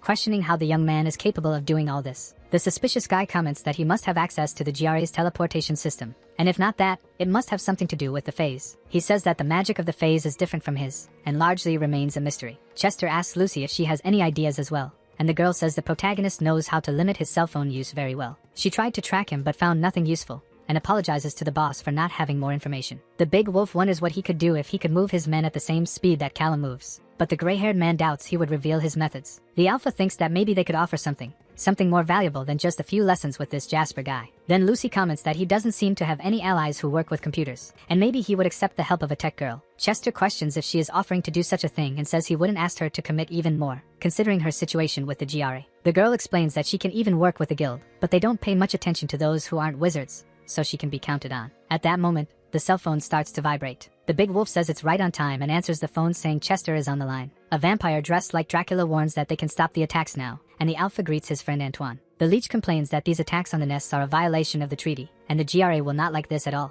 But the wolf assures that he has no idea what he is talking about, since none of his shapeshifters have come near the vampire nests. Antoine says he is backing off and leaving his territory, so the attacks can stop now. Chester is happy to hear this. The mosquito says this is not the end of the story, and he doesn't know who is behind this but will take action when he finds out. Callum rides down the road on his motorcycle, while the vampire comments that the one responsible for the attacks would prefer the GRA to catch him first. The two agents analyze the fire scene and realize that the culprit did a hell of a job. Felicia asks her partner if he thinks it was the same guy as before. Ray brushes some ashes off the ground and replies that he is sure it was indeed the same person. The methods used this time were different, but the precision is downright frightening. Whoever this guy is, he is becoming increasingly dangerous. A man in protective gear shouts that he found something. The blonde seems pleased as he picks the object up in his hands. He believes this circle is the signature of the culprit. Ray still doesn't know what this is for, but this is definitely his calling card. Suddenly, Felicia touches her colleague's suit, and he is caught off guard. The blonde asks the other man to leave the area because his partner cannot speak in front of others, and the guy complies. Sometimes the agent forgets that other mages are immune to his siren abilities, and then he asks what she thinks about this. The woman believes that the attack on the first nest was a crime of passion. She thinks the vampires kidnapped someone the culprit cared about. Then he used a weapon because it was the quickest and easiest option. But she holds a package with a leftover soda can and thinks that this was already another story. Ray understands that this job involved a lot of preparation. Felicia thinks they should talk to Alpha Chester, since all the attacks happened in vampire nests that were in his territories. The siren believes they should speak not only with the Alpha but also with Antoine Levine, and maybe even with Ravab, the king of the Fae in that region. The blonde thinks the Fae might have important information, considering the unique style of this assassin. Now in another place, Alpha Chester welcomes the agents and tells them to sit down. Ray thanks him and comments that he must already know why they are there. The wolf says he does know, and it is because of the terrible incident with Levine's vampires. Chester knows they have had problems but assures that it had nothing to do with this, and any issues with Levine will be resolved according to GRA rules. The agent seems suspicious upon noticing that this was very well rehearsed. He hopes the Alpha doesn't mind answering a few questions, since this is just standard procedure. At that moment, a cell phone starts vibrating again. The wolf picks up the device and asks for permission. Then he answers the call saying he will have to call back another time because he is dealing with some visitors now. He quickly hangs up his cell phone and returns to his seat, asking the agent to continue. Ray seems to find this a bit suspicious but just agrees. Meanwhile, Callum is all irritated with the Alpha for hanging up on him. An hour later, the protagonist puts some things away in a locker and tries to remember that it is number 4. He spread what he took from the nests across different places, but everything can be easily retrieved with teleportation. If the mage is captured in the middle of the street, at least he won't be carrying a bunch of evidence. It is then that his cell phone vibrates, and the young man says it was about time. Chester recounts that he called just when the GRA agents arrived, and they did not seem happy at all with the scenes Callum left behind. The mage asks what the Alpha thought of his work. He replies that his work was simply exemplary. The protagonist confirms if this means he was not reported to the GRA. Chester assures that he did not do that. The agents did not like his lack of answers, but he thinks the two have no leads. However, the Alpha also comments that if Callum's identity is discovered, he cannot do anything about it, and the young man already imagined that would be the case. Regarding payment, the wolf says he needs to introduce him to 2 people, and Lucy seems quite excited. One of these people is the wizard expert I mentioned earlier, and Chester says he can call him Harry. The other is an information technology specialist, and she wants to be called Trocadinho. Our guy realizes that someone there has a sense of humor, and asks if Trocadinho is the one who ensures these calls aren't recorded. Lucy grabs the phone to say that it's her, and she mentions that she's a big fan of how Callum destroys things. She imagined that the protagonist might appreciate some help with the electronic side of things. The wizard even acknowledges that this is true but reminds her that the girl already works for Chester. Our Trocadinho explains that she actually does some work for the Alpha, but he isn't her real boss. The guy isn't sure if he can trust her, but he also thinks she would be a good help. He asks the girl to send a message with her number since he still needs to think about it. Lucy makes a face at the old man while asking if he's jealous, but Chester doesn't give much attention to the joke. Another person takes the phone from the hacker's hand, telling her to stop flirting. Jasper questions whether Callum really wants to know more about wizards. He mentions that he got ahead of himself and scanned some grimoires. Then he says that Trocadinho will send the files and her contact information. The protagonist comments that this would be great and thanks the specialist. Jasper hands the phone back to Alpha Chester. The wolf says he needs to mention a small detail before hanging up. Antoine Levine is the master of Minneapolis and is a vengeful man, so it's very important that Callum doesn't get captured by him. This man is simply the most dangerous vampire the Alpha knows. The protagonist is studying Chester's wizard grimoires and thinks about how incredible they are. They are all handwritten, and their research was done personally. They are nothing like the materials one can find in a regular bookstore. But it seems that spatial magic is a mystery to everyone, as there is hardly any information about it. Callum notices that it's getting dark and decides to call Trocadinho. Lucy is typing on her huge computer. A call from Mr. Brown pops up on her screen, and she is surprised to see the man calling so soon. The girl is wearing a Nir Brahma band shirt, and holds her phone while thinking that the guy must really like her. She asks if the boy will accept her offer, and the protagonist says he has a job he can do but needs to know how much it would cost. Trocadinho says her night costs 50 reis, and the wizard feels a bit embarrassed, Wow. But the girl says she was joking and can even send the price list she uses with Chester, but it really depends on how interesting the job is. Being a mundane in the middle of a supernatural world means she does a lot of boring tasks. Callum finds it strange that she is mundane, as he thought she was a shapeshifter too. Lucy explains that her parents were wizards, but she didn't inherit their charm, so she's just a mundane. The protagonist's phone beeps with a notification, and the girl says she sent a message with her price list. He notices the name Lucille Harper and thinks she accidentally revealed her identity. But the girl comments that Trocadinho's joke would lose its charm, and if Chester can't protect her, it means she's in trouble anyway. Thinking about the two agents, she explains that a fake name isn't enough to stop the GRA. Callum is surprised to learn how much Lucy trusts the Alpha and didn't imagine he had so much power since he needed her help so much. Our Trocadinho laughs and promises not to tell what he said to the wolf. She mentions that Chester is practically royalty, who could take the lives of a dozen people and all he would get for it is a pat on the back. Unless it was an archmage or master vampire, the girl imagines. The guy ponders for a moment, and then says that this Antoine Levine must be a big problem,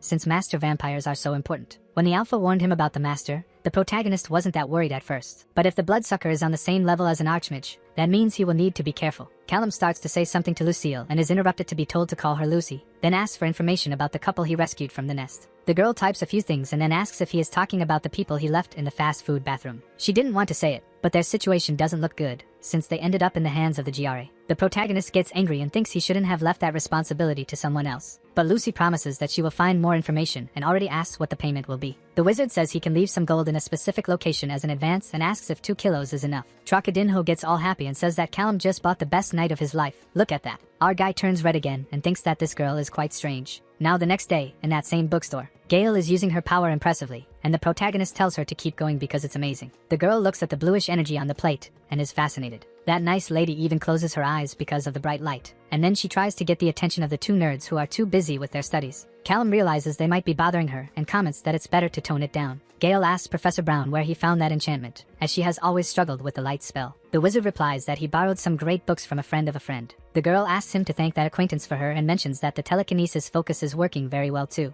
Then the guy asks how her healing experiments are going, and he wants to know if she researched the attack skills she mentioned the other day. Gale says she took a look and managed to hurt some crickets using an asymmetrical structure with circulation inversion. Callum pretends to understand, but in reality, he feels like she just spoke Greek. While the girl continues talking about her nerdy stuff, the protagonist thinks that sometimes he feels a bit dumb when talking to her. Our guy knows he started learning magic very late, but it's impressive to see how a young mage with good training learns everything so quickly, and he thinks Gale is simply amazing. But then the girl tells how one of the crickets touched her finger, and she let out a scream, which makes Callum wonder if she might not be that amazing after all. Now in another mysterious place, a very important meeting has just begun. Chester is irritated that they scheduled this meeting at night specifically because of one person, who is still late. A gray-haired, bearded man says he is sure that the man will arrive shortly. The Alpha says it's better that he arrives soon, and then a person in red shoes approaches. Our wolf comments that the idea was his, and a pale hand grips the golden doorknob. It is Antoine Levine, the master of the vampires of Minneapolis. Alpha Chester is the leader of the shapeshifters of the Midwest, and makes a sarcastic remark that the man finally decided to show up. Suddenly, one can see the vampire's vision turning red as if he were furious. Antoine quickly reaches the table and tells the mutt to be careful with what he says. He hisses like a cat, and Chester responds with a deep growl. At that moment, a hand slams on the table forcefully, and someone shouts that it's time to end this little show. King Ravid rules the Fae of the Midwest and tells them to start the meeting already. Then the Alpha agrees with him and settles into his chair. The Master also agrees. It is at this moment that the representative of the GRA, Archmage Janry, declares the start of the meeting with the authority of his Archmage status. The wizard stares at the 4 leaders present and tells the gentleman that there is a killer among them, which means it's time to act. Meanwhile, Callum is on his motorcycle in the middle of the road and says it's been a while. Then he looks at the city sign of Winnet, saying hello to the place. His house still looks decent, and he is surprised that the GRA hasn't destroyed everything with their investigation. The protagonist wonders if he should thank the Langleys for that. Maybe they scared the GRA away in case he returned one day. Our wizard sees his hidden bags under the floor with his spatial sense, and he uses his powers to retrieve the 2 bags. All the money and gold are there just as he had left them before. The protagonist took as much gold as he could carry, but still had to leave some behind. Now he has the advance from Lucy and all the material costs of magic piling up, so getting a bit more will be quite useful. Callum has already grabbed everything he needs, and now the smartest thing to do is to get out of there. He only intends to leave the city without saying goodbye to anyone. Despite this, a few minutes later, the fool is already hiding near a house and wonders what the hell he is doing. Our wizard tries to convince himself to just take a quick look from afar to make sure everyone is okay and then leave. His spatial sense identifies that the whole family is in the kitchen. Inside the place, Jessica asks Clara to grab another pack of steaks from the freezer. The girl smiles and says she will do that right away. Arthur notices that his niece seems happy and asks his daughter if the girl still has those nightmares. Jessica replies that yes, but it seems that being under the charm of the vampires erased most of her memory. If it weren't for that,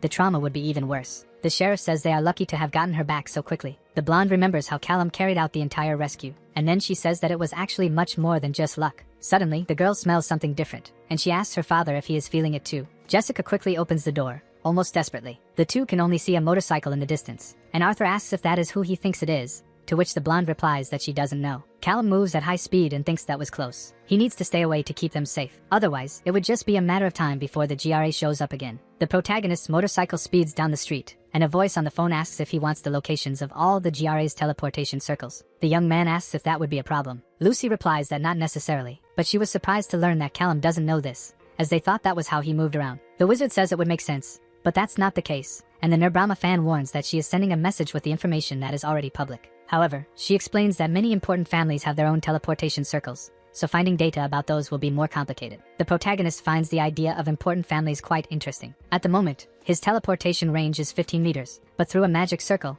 the GRA can do the same over thousands of kilometers. And it happens that only one of those circles is located behind a mattress store. The magical world really hides right under our noses. Our young man needs to be quick because the GRA has heavy security around its portal circles, so his movement options are limited. Gravity telekinesis works well with his motorcycle, but it leaves traces of his magical signature everywhere. This signature usually fades quickly, but Jessica managed to sense it, and if that happened with a GRA agent, he would be in trouble. An improved form of teleportation is the best option to escape problems, and if he figures out how the GRA makes its circles work, he will never get caught. Callum can see the teleportation circle glowing with his spatial sense. This is going to be quite complicated if he can't get closer. Perhaps the detail is too complex, and he may not be able to understand everything he needs through his spatial sense. A geometric shape that looks like a die floats in the air, surrounded by rings. Normally, everything can be done by engraving some symbols on a type of plate, but this magic will require a true construction. Well, the protagonist knows there is no reason to delay this. He opens a portal and decides to start the work. Now in the room where that important meeting is taking place, Chester questions whether the others really believe that the one responsible for the attacks was a murderer.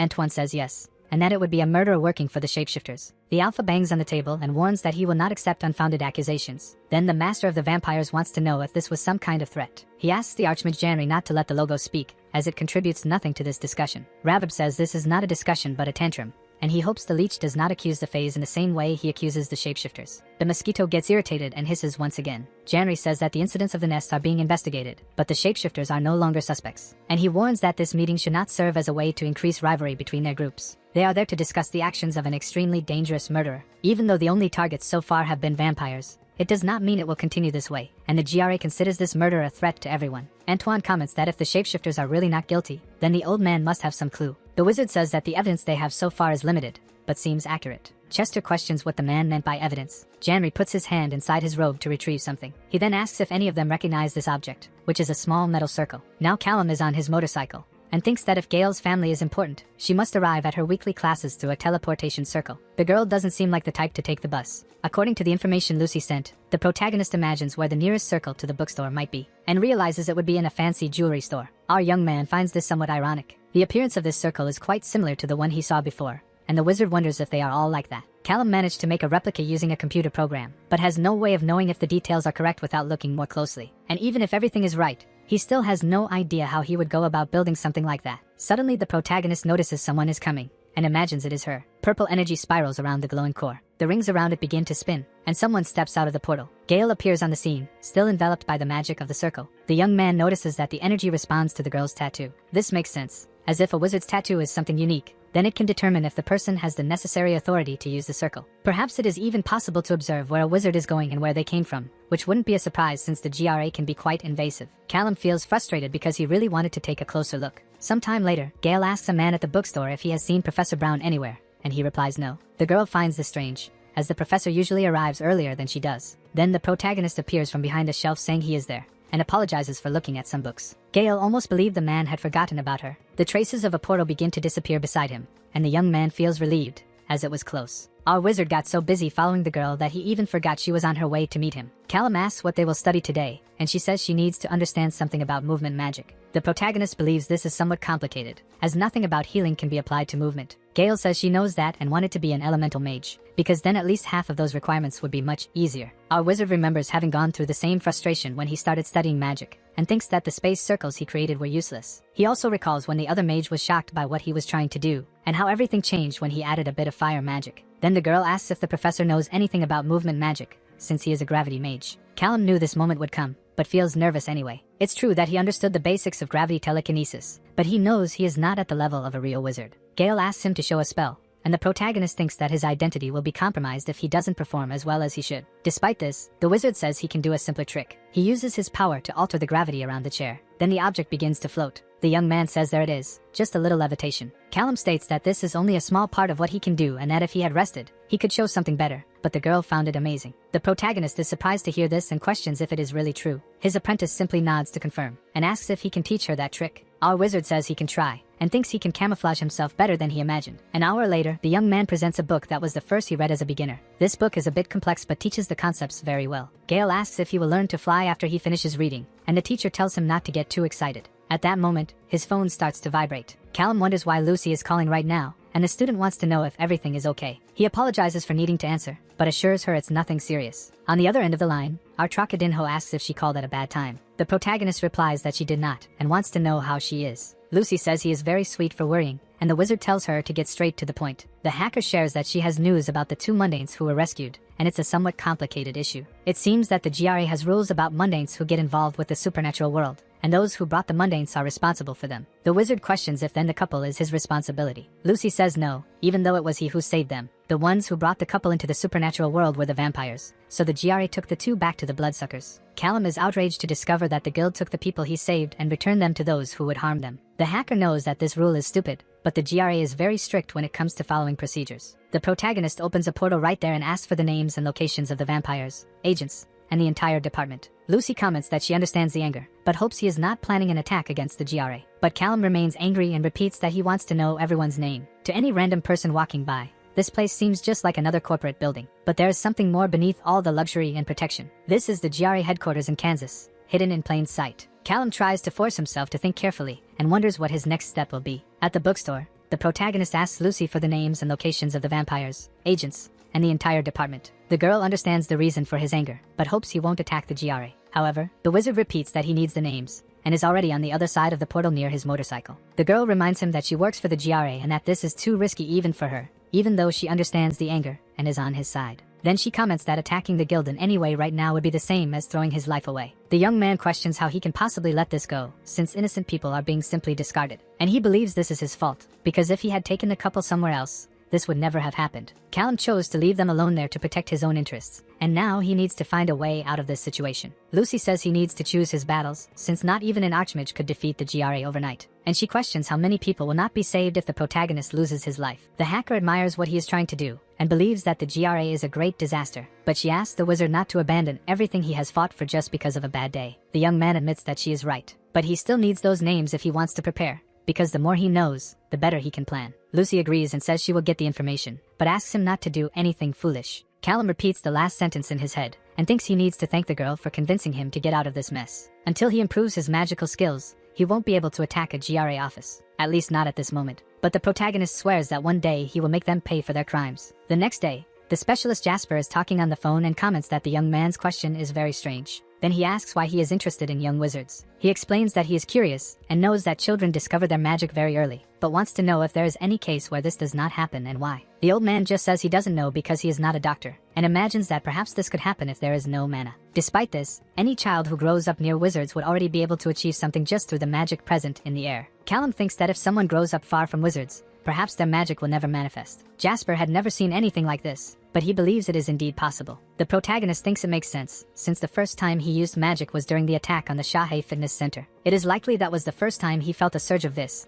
as his parents did not seem to be wizards. The young man wonders what his life would have been like if he had been born into a family of wizards. Then the specialist tries to understand the reason for these questions, and if perhaps the wizard has a hidden child they are unaware of. Callum says that if he did, he wouldn't tell, but he thanks the fake Harry for his help and says he will call if he needs anything. Now the protagonist is stuck in traffic and wants to know more about how Lucy's family was all wizards, except for her. The girl confirms this and doesn't seem very excited when she mentions that there was a lot of fun at the Harper residence. The young man imagines that must have been quite difficult. She explains that this is why the GRA assigned them more tedious tasks, because they didn't know what to do with a mundane and shoved her into the IT department. Our wizard comments that they are idiots. Lucy feels flattered and asks about his family. Callum says that Harry also wanted to know about his family, and he is starting to think that Chester sent them both to gather information. The hacker says she can't blame them for their curiosity, since if a nice and mysterious guy comes to town and starts acting like a hero, it's normal to want to know more. The protagonist feels all giddy imagining himself as someone nice and mysterious, and the girl says those words were indeed his and not Chester's. He thinks his personal life isn't that interesting, but maybe he will end up sharing a thing or two eventually. Lucy suggests swapping stories on their first date, which makes the wizard say that her charm is torture, and she even asks if it makes him anxious. Look at that. The young man replies that yes, in a good way, but he thinks he is still not ready to reveal who he is. The hacker takes a cute selfie while saying she is already getting chills from so much excitement, and then she says goodbye to him, hanging up the phone. The selfie arrives on Callum's phone, with a heart covering the girl's face. He smiles a little upon seeing her photo. Already at the bookstore,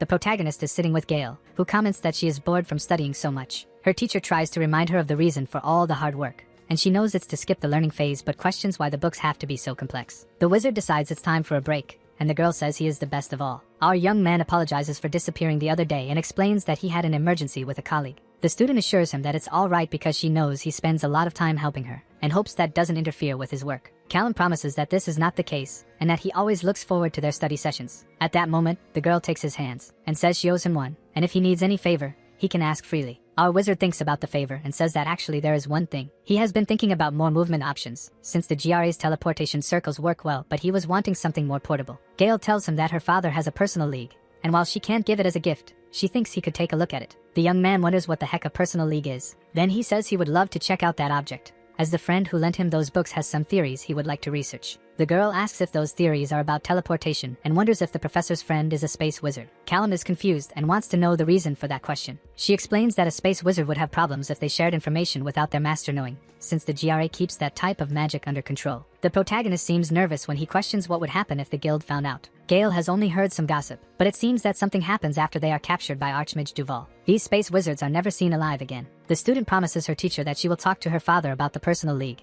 and he says goodbye until next week. Being able to move faster really does seem pretty cool. Gale thinks she can't blame the protagonist for wanting something more portable. After all, those GRA teleportation circles are kind of boring. She just hopes the wizard doesn't get into any trouble with the guild. The girl imagines that he knows what he is doing, since he is a teacher. Her body is enveloped by purple energy as the teleportation is activated, and then she appears in another location. The grand hall is filled with teleportation circles. A woman asks Miss Hargrave if she is going home, to which the girl replies yes. The staff member says she will accompany her to the private network. With that, the two walk side by side through the area. Gale notices that the other circles have just been used and questions if everything is alright, as she has never seen the private network so full. The young woman doesn't know much, but it seems that something has been scaring the GRA in recent days, so the trips have been quite frequent around there. With a curious expression, the girl says that this seems quite interesting. She arrives in another place through the private circle. Her butler greets her and asks how her study session went. Gale tells Butler Jameson that it was quite boring, then explains that she likes her study partner but thinks that many topics are unnecessary. The man says that she is the future of the Hargrave family, and it is normal for expectations to be high for someone so important. The girl says he is right,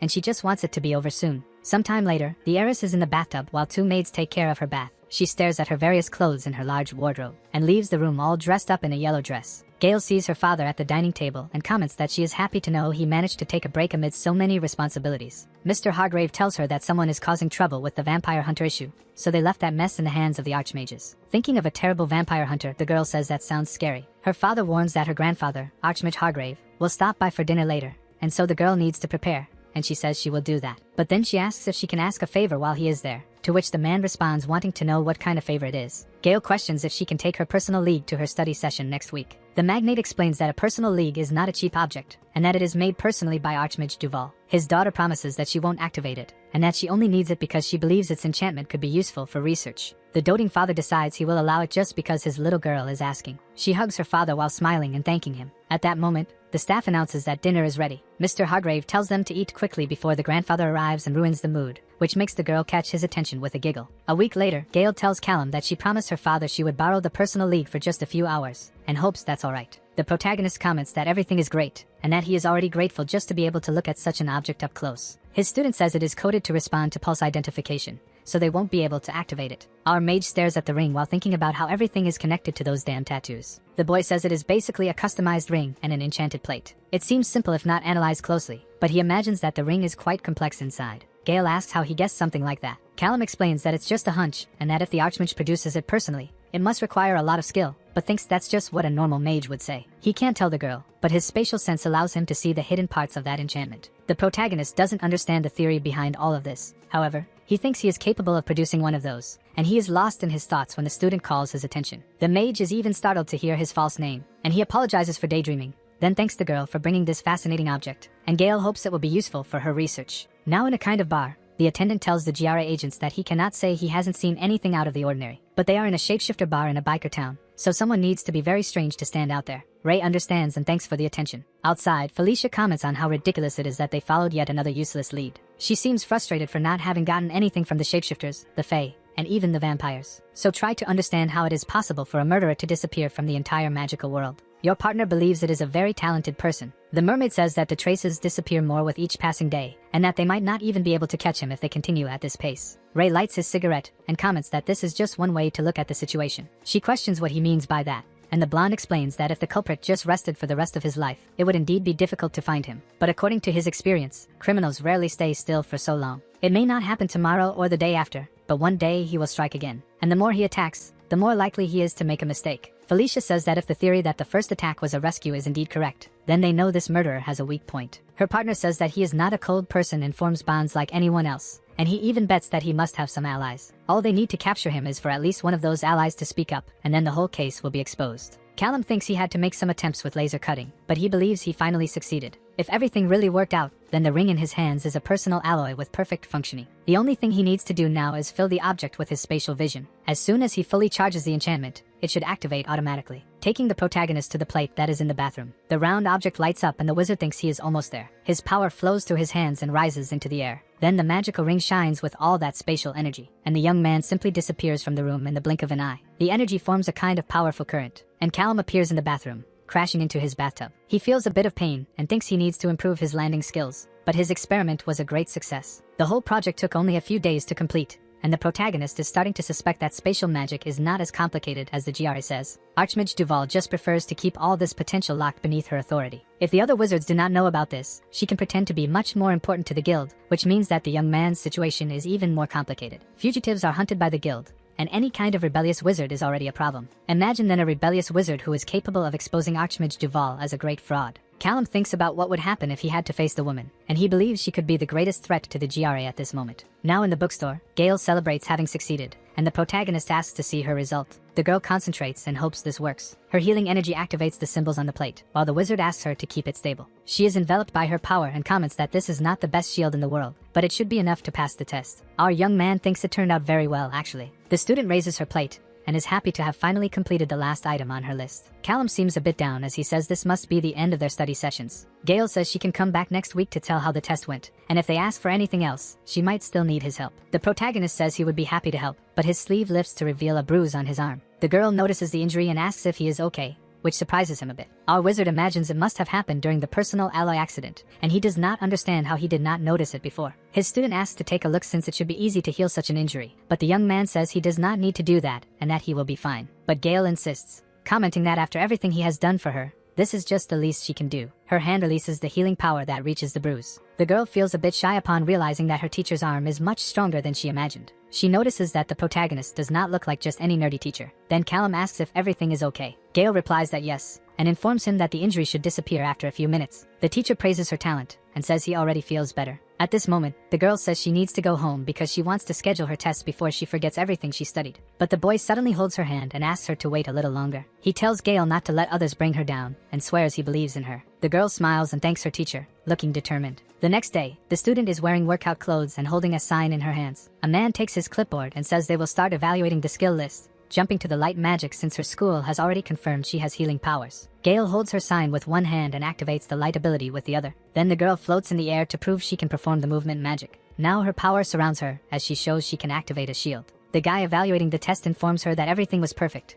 and now they will move on to an offensive attack. The girl takes a deep breath as she concentrates. She remembers what she practiced when she followed her teacher Brown's advice, and she shines with healing energy, ready to launch her attack. Gale directs her power toward the dummy that will be her target. Cracks begin to form in the material, and then the dummy explodes with impressive force. The girl is happy to see that her new ability worked, but the man looks at her suspiciously as he asks what the hell that was. She explains that it was a healing attack, designed to cause a clotting reaction. The guy jots something down on his clipboard and says that this is interesting. Gale asks if she did something wrong, She knows it's not something common like a fireball, but she thought it would count for the test too. At that moment, the bald man comments that he needs to check something and asks the girl to wait right there. 4 hours pass, and the girl continues waiting, then wonders how long she will have to wait since she is getting nervous. Suddenly, a door opens with a noise. The familiar agents from Jare appear, and Ray says he hopes Miss Hargrave hasn't waited too long. Gale tries to understand what is happening and asks if she failed her test. The blonde man says he doesn't handle that kind of issue and is more interested in the healing attack she used during the evaluation. He asks if the girl came up with that on her own, and she replies that at first, she did not. The girl continues saying that her study partner told her that this would be a simple way to destabilize a body and gave tips on what to research. Ray has a somewhat sinister expression as he questions whether this study partner has a name. The student says his name is Professor Brown, and then wants to know if they are in trouble in any way. That's when the agent puts his hand on his chin, and with an ironic smile says that Miss Hargrave might indeed be in trouble. She looks nervous upon hearing that she must tell everything she knows about this Professor Brown. The hacker in her room full of monitors asks the protagonist how he is. He asks Lucy if she has any updates on Giare. The girl comments that they are still irritated because they can't find the ghost assassin, which is quite amusing to watch. Many vampires are surrounding the area, but since nothing has happened, it seems that things are starting to calm down. Callum sees no problem with that, as he never wanted that much attention anyway. He says he has a quick question while they have time, and he wants to know what the hacker can tell him about the Hargrave family. Lucy looks desperate as she asks if the guy is involved with them. The protagonist tells her that he met a Hargrave named Gale and offered a little help, but he is just curious about who she really is. The girl starts researching and reads that Gale Hargrave is a 22-year-old mage. She suddenly stops reading, and her hand freezes over the keyboard. The hacker says that this doesn't sound good at all. Callum asks what she is talking about. Lucy explains that the Hargraves are from a very old family that invented at least half of the offensive spells used today. They can be considered one of the most dangerous wizard families in the entire world.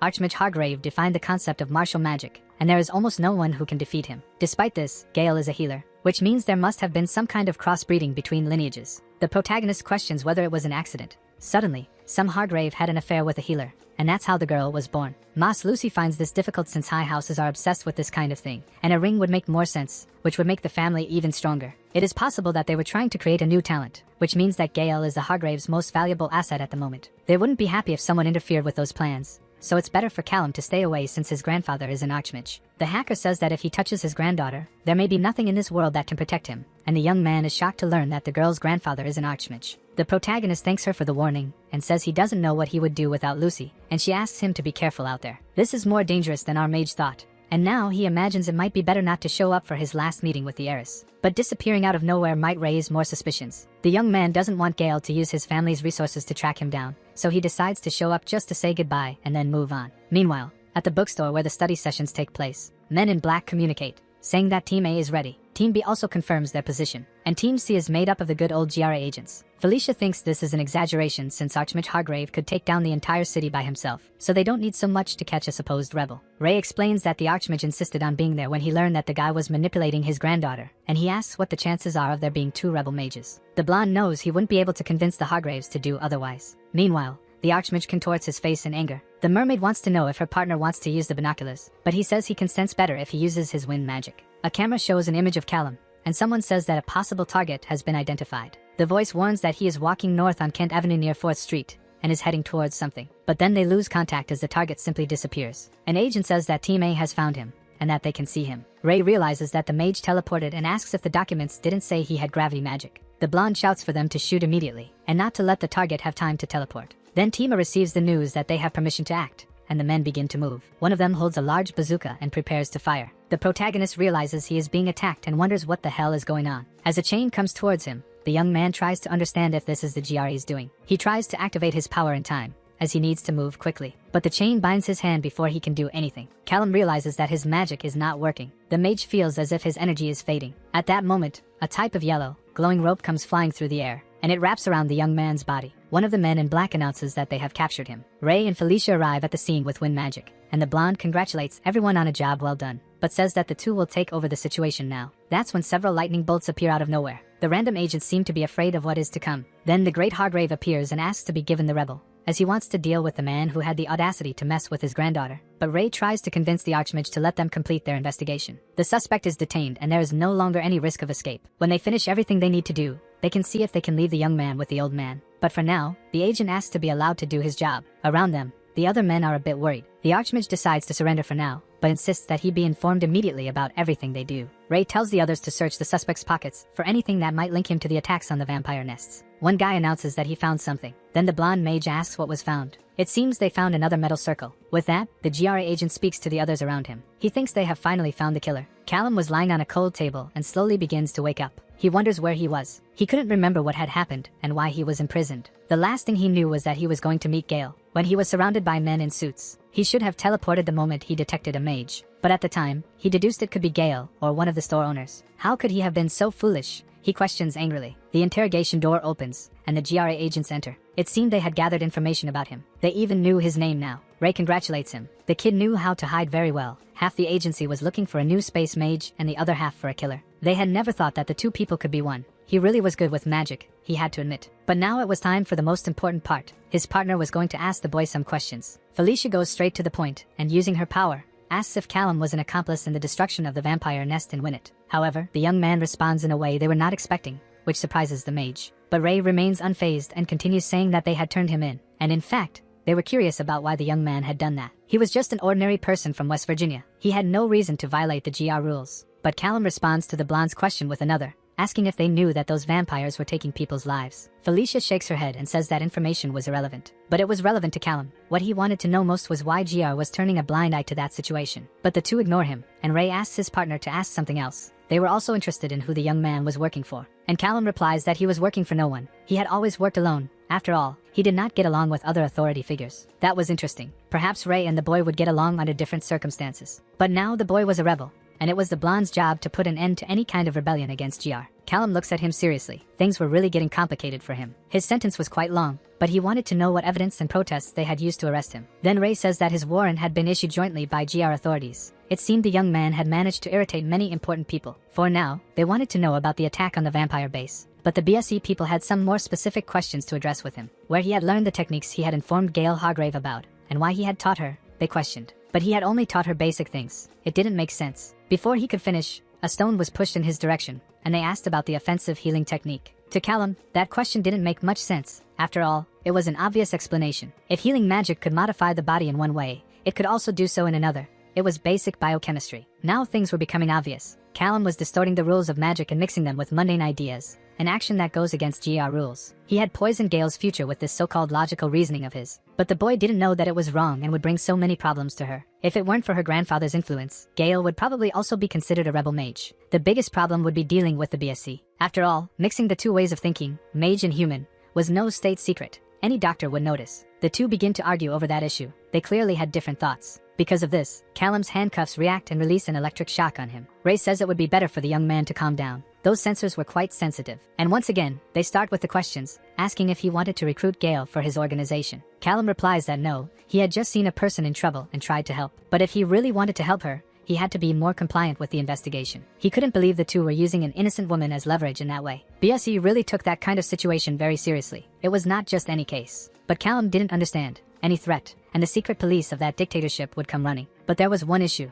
After that conversation, either of them would be able to see him again. Ray looks at him confused. He didn't understand where the other was trying to go. However, Callum continues speaking and says he was only talking to those two agents to buy time. The agent says it was pointless. It was not possible to use magic in that room, and they had also sealed all his enchantments. But the young man didn't need to create a portal. He had taken precautions in case a situation like that happened. A cursed ring with return magic was very obvious and easy to obtain, so he hid it in a place that none of the agents would think to search, and only he would have access. At that moment, the GRA agents fell into despair and headed in his direction to try to stop him. But it was already too late. The magic had already been activated. Ray unleashed his power, but before reaching Callum, he disappeared. Where could he have fled to, they wondered. The agent then activated Command Force so that all available GRA agents would gather for the hunt to find the fugitive Callum Wells. The two agents were discussing the return magic that the young man had activated, and how rare it was for someone to use such a method. There was a possibility that suddenly another person had given him that idea, but Ray had never heard of anything like that. The documents stated that only one person was capable of that until then. They could use the blood trail. This magic could track the target up to 10 miles and would last all night. But even using it, he probably should have already escaped. It seemed they had returned to square one. Someone complained about not being informed that the space mage was in the custody of the GR. She was the master mage.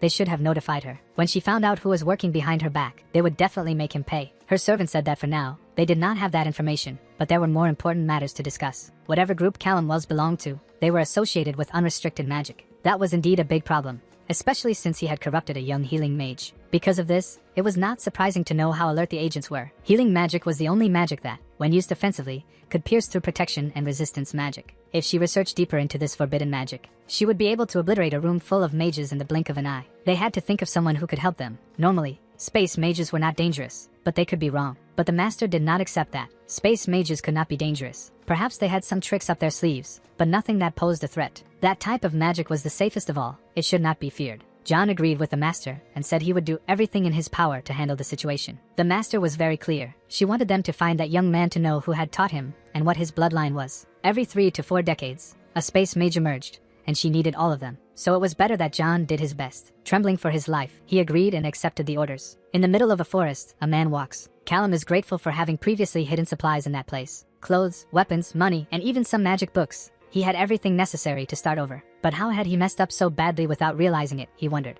Now the GR knew everything about him. His personal identity was completely compromised. They thought he was part of some secret organization. Perhaps that would buy him some time so they wouldn't find him so easily. Callum opened a new portal, thinking that for now, he would have to wait for the dust to settle and avoid using his powers. Lucy answered his call. She thought she would never hear Callum's voice again. It seemed he had really gone there and caused the chaos he so desired. The young man asked if the situation was very bad, and she replied that despite him having initiated a deadly hunt, things were actually quite calm. No one was admitting or accusing anyone. He commented that he might have shown off a bit at the end, and she replied that now he was considered a terrorist, so he had indeed crossed some lines. But now Lucy was interested in the details of what was happening with him. For now, Callum just wanted to make sure she was okay. Next time he would tell her everything properly. He didn't want her to get involved. But she told him not to worry. They could only come after them if they still had the research material, but she had already seen what she needed. Taking advantage of the fact that they were talking about the research, he wanted to know if she had any magical supplies to recommend, preferably something that lasts a long time. Lucy thought for a moment. Good quality magical supplies like Callum wanted were hard to come by, especially when it was a person and not a guild asking. They teased each other a bit, and soon returned to the important subject, even knowing where the supplies came from. It would be illegal just to show up in one of the caves and take them, but since he was already a criminal, perhaps it wouldn't be such a problem after all. He had expected that answer. He would have to find a way in the end. But before disconnecting, Lucy needed to inform him that Mistress Duval was really angry. As the governess of the Space Wizards, Duval basically owned all the others that had ever existed. So no matter what he did, it was better for Callum not to be caught by her. He needed to be careful. Later that night, Callum was reading the materials that Lucy had sent him. It seemed he was getting closer to the theory of the FAE, so that information would be useful. He had gained fighting experience and knowledge of every species he had come into contact with before. But until then, the closest he had come to the FAE was that GR agent. It seemed that her magic came solely from the Vis. The FAE were capable of doing unimaginable things using the basics of magic. But unfortunately, that didn't make them the strongest. Well, it was better for him to read more carefully from then on. Not being prepared was the worst thing he could do. Suddenly, he felt that someone had entered his magical field. There were 3 different types of souls, but they were not human souls. They might be the FAE. The people of the trees, pixies, but the third, what could they be? They seemed to have some kind of necklace around their necks. Only then did he manage to see what it was. Human ears were attached to the cord of those beings. 2 people were running through the forest. They seemed to be almost at the exit, but the woman was reaching her limit. Even so, the guy insisted. They were surely right behind them, and even having run all night, they couldn't stop. Because if they stopped, they would surely end up like the others. A few years earlier, a child was asking his father to go play on the slide. That child was Callum at 7 years old. Several other children were running around the playground while he went to the slide. As soon as he climbed up, he heard a boy teasing another. They were on the jungle gym, and the child at the top didn't want the others to climb up. For that, they would have to ask for his permission first. And when the boy climbing said that the playground wasn't just his, the bully pushed him off the jungle gym and mocked him. Well, that had nothing to do with Callum, so he continued on the slide, having fun with the descent. But as soon as he got off, he bumped into his father, who asked what he was doing. He wanted to know why his son hadn't gone to help the other boy who had been pushed. It was wrong to see someone being bullied and do nothing about it. He hadn't raised him to be that way. But then Callum asked why he had to get involved. He couldn't understand. The one who had pushed the boy was the other one still on the jungle gym. Why was his father mad at him? He questioned. Then the older man said that because his son was bigger and stronger than the other, he should protect him. But still, the child remained a bit confused. His father approached and said that it was his job to protect those in need. The bad guys win when good people see everything and do nothing. And he wanted Callum to always remember that. What should he do now? He wondered. If the FAE were hunting humans, he had to stop them. But if he got involved, there was a possibility of ending up on the Gar's radar. After all, the incident with the vampires had brought those investigators to him first. He needed to get out of there quickly. He would do what he should have done from the beginning. Open a portal and flee. But then a horn was heard. The birds began to fly in flocks due to the sound. The FA troop was nearby. They had until dawn to finish the hunt. One of them asked the tree if they had managed to locate the humans, but the creature replied that they had not. It didn't matter. They shouldn't have run that far. How they loved that feeling of the hunt. At that moment, Callum felt that they had started to move. What should he do? He was in doubt. His father's words passed through his mind. Whom was he trying to fool? He had been raised to save and care for the weaker. Well, it was time for him to try to prevent the FAE from finding the humans while also not getting caught by the GR. First, he had to have an idea of where everyone was. His magic could only map about 2 kilometers. If he stayed close to the edge of his mapping, he might be able to follow them without being detected. If he was cautious, no one would notice his presence. The GR agents had managed to capture him before because they had hidden the traces of their magic. He didn't know if the FAE were capable of doing the same, but he knew how many there were in total. Because of that, he could tell if any of them disappeared suddenly. If that happened, he would have to flee and think of a new strategy. At the moment, he had 24 bullets. But his mission was not to kill the FAE but to reach the humans before the hunters and ensure their safety. The only question was how he would hide the 2 humans afterward. Wait a second, they were close to the mountains. There were several underground caves in the area. If he could hide them there for a while. The issue was, they couldn't stay there for too long. Would they last until the end of the hunt? The 2 humans continued running through the forest when the woman tripped and fell to the ground. She couldn't continue. Her whole body was trembling. Finally, the man gives in and says they can try to hide. Suddenly, a shadow appears from the bushes. They panic and ask the monster to back off. But soon Callum's face can be seen. He asks the humans to stay calm, as he had come to help them. Despite their fear, they listened to him. To survive, they would have to follow everything the young man said. Hannah was still a bit confused, but the young mage said there was no time to explain and needed them to turn left at the next fork in the valley. In that direction, as soon as they turned, they would see a pine tree. They needed to go quickly, as fast as possible. The man asks if there is any way he can show them the way, and Callum replies that he couldn't accompany them but would be watching their backs. First, he needed to ensure they would be safe. Then he needed to make the humans create a trail to draw the FAE away from that direction for the moment. If they went with him, his magic could be detected by them. He gives the coordinates, and the man says he would do as instructed. After that, they separate. Gradually, the 2 humans walk through the forest in the direction the young man had indicated and finally find the pine tree he mentioned. They hoped desperately that this was the tree, as they were already at their limit. But who was that man? Could they really trust him? They wondered.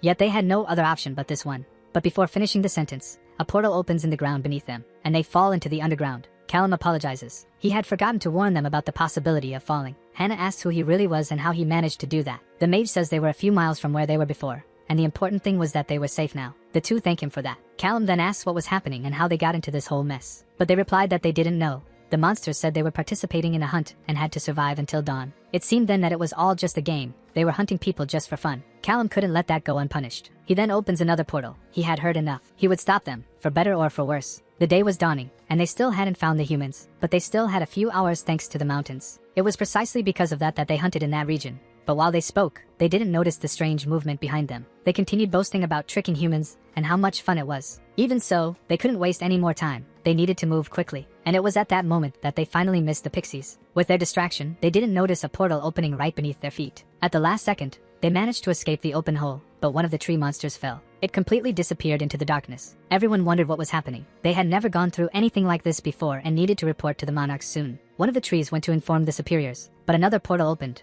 and a boulder fell on it. The redhead became irritated, but soon a mini portal opened in front of her, and a shot is heard throughout the forest. The remaining mage gathers his power, and then manages to spot the mage responsible for that power. Roots begin to form, and a bow with an arrow appears. The arrow flies toward Callum. When he saw he had been noticed, he opened a portal to try to escape. The arrow hits the spot where he was, exploding everything around. That had come very close. Dealing with the pixies had been easy because the portals were smaller, so no one noticed. But making a portal large enough to catch the others might have been a bit ambitious. He had only managed to catch one of the 3 tree monsters. They were surprisingly fast, and Callum needed to be careful not to let them get too close. To make matters worse, one of the FAE was able to detect his presence. Before he could finish his thought, he senses a presence approaching and turns to see what was coming in his direction. He dodges the attack and quickly prepares his weapon. A few shots head towards the target but end up hitting a random tree. The young man is momentarily lost, trying to identify where his enemy had gone. But before he realizes it, an attack comes from behind and hits him squarely. He is thrown towards a rock, clearly battered, and wonders how they managed to get behind him without him noticing. They probably must have used some kind of magic. But in this game, he also had his advantages. Callum concentrates and begins to scan the area around him. Seconds later, he can feel the soul of the being nearby. Then he starts to move in a way that lures the enemy towards him. And just as expected, the monster appears from within one of the trees. It seems he could teleport from tree to tree. The mage shoots in its direction, but the creature is faster, and soon the bark of the trunk closes. The young man was really in trouble now. After all, there was only one way to deal with such an enemy. He had to find a way to create an attack in the monster's blind spot, just as he had done before. He refocuses and pays attention to the enemy's movements, and when it decides to leave the tree, Callum has the opening he has been waiting for. The young man dodges the attack, opens a portal behind the monster, and shoots, causing the bullet to pass through another portal that appeared in front of the enemy. He didn't like doing that kind of thing, but he couldn't let human hunters like them get away. That was a crime he could not forgive. A portal opens to the underground, and the remaining fairy falls. At that moment, she starts to feel confused, not understanding where she was. Moreover, the air down there was thin. She had fallen into some kind of cave through that cursed portal. As she walks a bit further, her foot touches something. And it was at that moment that she knew she was in trouble, as she came face to face with the pixies that had disappeared earlier. An hour later, and the sun was already high in the sky. The humans had managed to escape and wanted to repay Callum in some way. But the young man responds that it wasn't necessary. The safest thing was for them to forget what had happened in the forest, and especially his involvement in what had occurred. He knew that this situation had likely been traumatizing for both of them, and wished he could help them more, but he needed to return to his hideout soon. He wishes the couple good luck, and then the three part ways. Already on his motorcycle, Callum calls Chester. Having gotten involved with that group of fairies, he needed to know how exposed he was now. The man then asks him to describe what kind of fairies he had dealt with. The young man says there were some pixies, a tree monster, and 2 elves, and all of them were hunting humans in the mountains. Chester ponders for a moment, and his silence makes Callum a little anxious. The man warns the young man that he needed to leave that place quickly, as they were noble-type fairies, and soon the monarch would learn about their deaths. Without thinking twice, he continues to accelerate his motorcycle. He would add those fairies to his list of people hunting him. Chester takes the moment to give Callum an idea and invites the boy to work with him, thus ensuring he would be protected for a while. He thanks him but declines the offer. After having faced the GRA, he was even more eager for his freedom. He wouldn't mind doing some freelance work occasionally, but he never wanted to work for any boss again. Even so, he would need a safe place to stay, a place where supernatural power wouldn't be able to find him. But the young man already had an idea of where to go, and hangs up the call. Meanwhile, in Lucy's room, you might wonder what was going through that boy's mind. The girl then replies that the young man must be feeling quite proud after escaping from the GR. Indeed, Callum had managed to do something extraordinary, and that raised even more questions in Chester's mind about the boy's true identity. He then asks if Lucy had found any more information about the boy's past, but it seemed that until a few months ago, he really was just a human. But humans didn't become mages out of nowhere. He surely must have some noble in his family tree. Who, after all, were that boy's parents? That was the question that lingered in the air. Callum finally arrived at the destination he wanted, hoping he wasn't making a mistake. Walking towards the international airport, he admits that Chester was right. He needed to find a place where he could have good nights of rest without necessarily worrying about the supernatural world. If even a small town like Winnet was on the radar of those agents, he didn't have many options. Fortunately, he had found a great hiding spot on the first day he became a wizard, in the old lady's house. He then remembers the conversation he was having in the car about the guild and the borders with the portal of the 6 worlds. At that time, he didn't quite understand the word, world, in the plural, but in reality, among the wizards there were some planets that existed between Earth and the multiverse. These planets are responsible for supplying mana to Earth, so the GR are responsible for defending them. Each world corresponds to a different type of supernatural species, from vampires to fairies, dragons, and mermaids. Callum mentally thanks Agentson for that information. It had been useful after all. According to what he had said, the entrances to the portals were heavily guarded by elite wizards. Moreover, to enter the portal, you had to be accompanied by another stronger wizard. In other words, if he could get past security, he could stay safe for a while. The portal he was currently looking for was on another continent, and because of that, it had a completely different type of security to deal with. The airport was very well guarded, and he wouldn't be able to teleport easily into some random plane. However, buying a ticket was also not an option. They could track him through that. So what could he do to catch a flight in a non-traditional way without getting caught? The airport was very busy, and even using magic to avoid detection, he accidentally bumped into a woman who was left confused about what had happened. That was close. He almost got discovered. The type of magic he had learned from Gale allowed him to disappear from the eyes of normal people, but he still needed to be careful with every step. He stops to assess the situation a bit, but with the number of people present, Callum found himself on a nearly impossible mission. Suddenly, a thief comes running towards him with the police right behind. He wasn't expecting a robbery in that place out of nowhere. The young man tries not to get involved, as that would be better for him. But then the elderly lady appears asking for help regarding her purse, and once again, Callum finds himself getting involved in a situation that could compromise him. The little thief runs towards the emergency exit door, but suddenly he trips and falls hard to the ground. Obviously, the young man, taking advantage of the spell, made him trip on purpose. The thief is then caught by the police. At that moment, the boy ends up seeing the officer's ID on his belt, and an idea pops into his head. While the officer took the culprit away, the young man used the ID to enter the security area. Elsewhere, in the middle of the forest, the king of the tree people observed what had happened the night before. Surely a fight had occurred in the area. There were several things out of place, broken trees and branches, and in addition, there were footprints of a human. Clearly, a wizard had no respect for nature, and because of that, the earth would surely remember who that offender was. The king then activates his vision power, and gradually, his memories are filled with scenes from the previous night. The woman accompanying him asks what he is seeing, but in the end, something curious was revealed. A wizard he didn't know. This was unprecedented. Even though it was something that would normally be resolved by the GAR, the king couldn't let what had happened to his family go unpunished. That said, he concentrated a bit more of his power in his hands and spread it throughout the forest. Joining with the wind, his magic would be able to guide them to the culprit. Thus, they ended up at the airport. The presence of the one they were looking for seemed to end inside that building in the distance. Suddenly,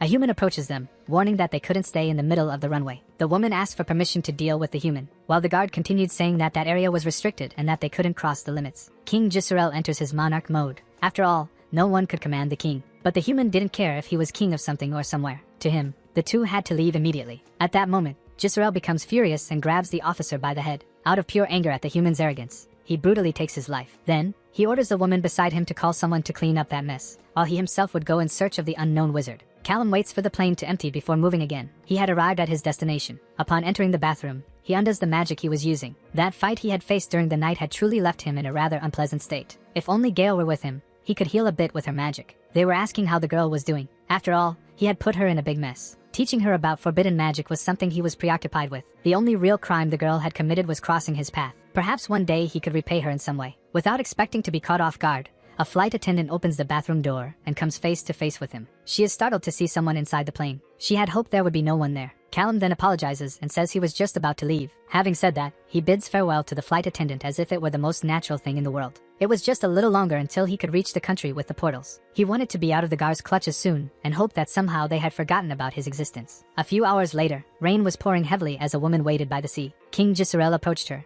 and she said she was waiting for his majesty. They exchanged brief greetings. It seemed that even the king of the forest people was not foolish enough to face the seas in those conditions. The woman was curious about his presence. After all, it wasn't every day that the king was there. From what the man had said, a human had attacked them, and he had gone to ask the GR investigators for help in finding him. They should be prepared to be responsible for that hunt. Inside the security tower, Ray approached Jisrael, apologizing for the delay. It seemed that something renegade was driving everyone crazy. The noble then reported what he had seen in the forest to the agent, speaking about the tears in space-time. Ray couldn't have been happier to hear that, and the king noticed the change in the agent's face. He then explained that considering the facts he had been told, he already had an idea of who the wizard he was looking for might be. Ray then took out a photo and showed it to Jisrael. The agent explained who that rebel was and asked where they had seen him. Meanwhile, in Switzerland, Callum managed to find the portal he was looking for. He knew that the destination was the land of dragons, and that was one of the most dangerous worlds among the planets. To add to that, he didn't have much information about the magic that the dragons used, and they were the strongest species among the supernatural beings. Considering all those factors, he found it surprising how lax security was around there. There was only one wizard guarding that entrance. The only thing he had to do was get past him, and he would be free for a while. And it seemed that the traps set in that area were not for tracking. Probably the GR was only activated when a dragon passed through the portal. If he could keep his visibility to a minimum,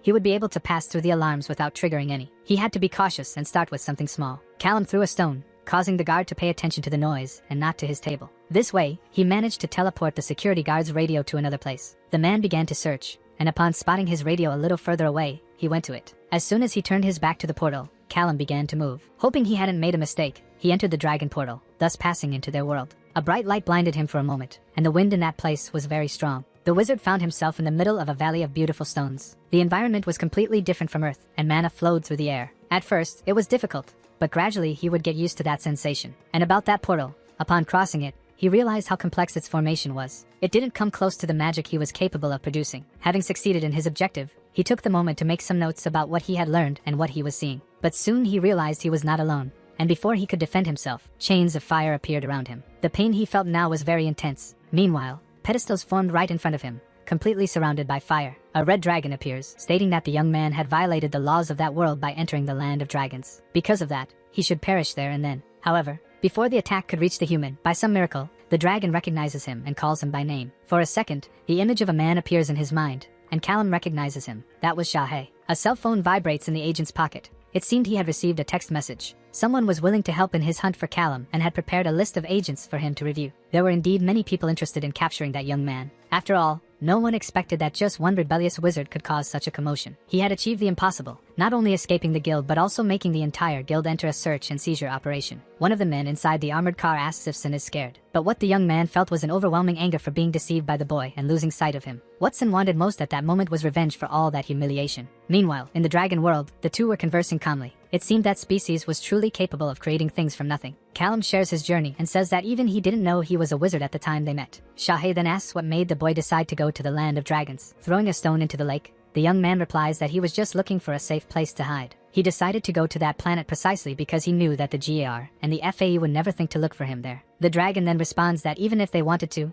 they couldn't due to the rules. It was better not to enter into conflict with their species, for they were capable of creating and destroying matter, and in their full form, they could compromise the entire continent. Because of this, neither of the other two species would stand a chance against them. Frankly speaking, the wizard had been lucky to be found by Shahei first, for if it had been any other dragon, he would probably have already turned into barbecue. Taking advantage of their conversation, Callum asks what happened to the people who attacked the academy a few months ago, but the other assures him that it was nothing serious, just a personal conflict. However, after that incident, Shahei decided to let the dust settle a bit before he could return, so he left his clones to take care of the place for a while. The young men are intrigued by this. They didn't know about a magic capable of creating clones. The dragon then shows how it's done. After all, he couldn't just walk around in his original form. And only at that moment does Callum realize that acting that way really made sense, leaving the dragon a bit confused. The young man then explains that even before becoming a wizard, he could see Shahei's natural form, which made everything more interesting. He probably inherited that part from his father. He then asks if it had to do with the senior who had raised him, but Shahei says it has to do with his blood father,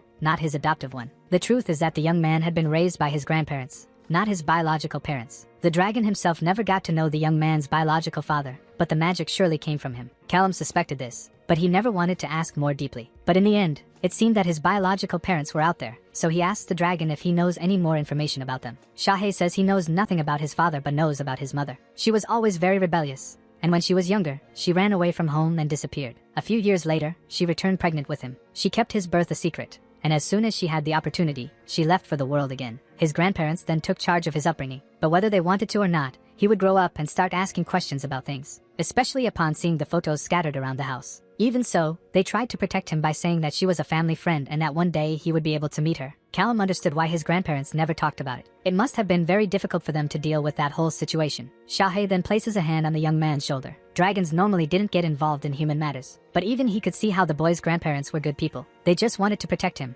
preventing that pain from hitting him while he was still young and immature. Well, the conversation was good, but the boy could no longer stay there. Otherwise, they would be in trouble. Callum then asks if he knows any other place where he can hide. Shahei says that the fairy world would suddenly be an option, even though it is unpredictable. The deepest part of the forest was more dangerous. In the vampire world, if he wanted to win the war, that place would be ideal, especially for having the enchanted materials he would need. It wouldn't be the first option he would choose, but it is an interesting option. The dragon then tells him to take care as he is in a risky position. Half of the supernatural world was after him, and most wanted Callum dead. Callum then becomes reflective and asks what he should do. Shahei responds by saying that the strong can do as they wish, and the weaker ones would endure whatever they could. In that case, the young man would have to choose the path of the strong. In a few seconds, the shapeshifter transforms into his 100% original form and completes the sentence by saying that this was how dragons did it. The young man is left speechless upon seeing a giant dragon in front of him. Meanwhile, Ray was trying to leverage his position to get more information, but the officer he was speaking to responds by saying that despite that, there was nothing more he could say. The agent was completely frustrated by this. After all,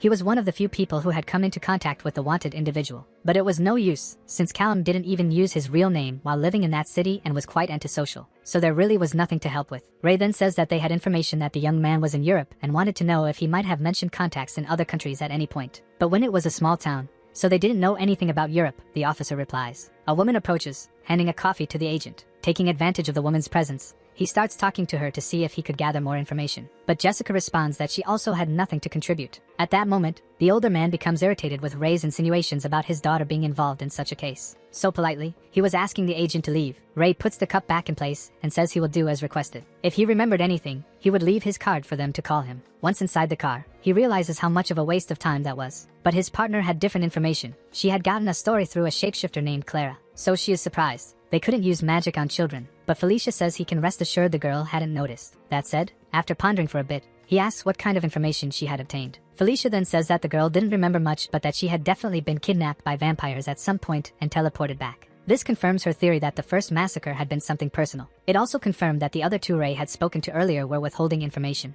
Even so, none of that was leading them in any direction. By the way things were going, they wouldn't be able to find Callum anytime soon. The portal to the vampire realm was completely different from the portal to the dragon realm, being much more protected. There were more than triple the agents in that place than in the previous cave. Even so, the defense mechanisms were simple. If the land of dragons was like the door of a safe, compared to them, the defense of the vampire portal was like the lock of a school locker. Probably the best strategy would be to teleport directly in front of the portal, considering how rudimentary the defense mechanisms were. Possibly no one would notice his presence there. Everything was actually seeming a bit easier than he expected, but there was only one way to find out if, in the end, this was a trap or not. Suddenly, the vampire portal begins to react. and one of the guards turns his back. But soon after, everything calms down again, so he concludes it was just his imagination. And in this way, Callum manages to pass through another portal without being detected. Unlike the dragon world, at that very moment, he found himself inside a castle. He had left Earth while the sun was still high in the sky, but in that place, it was already night, or perhaps it was always night. Callum didn't find that landscape more beautiful than the one at the other portal, but that varied from person to person. From the window, he could see a village and detect some wizards, which surprised him as he thought that land belonged only to vampires. But now he understood that in the land of dragons, wizards were not welcome. However, considering the connection of the GR with the vampires, they were probably welcome in that land.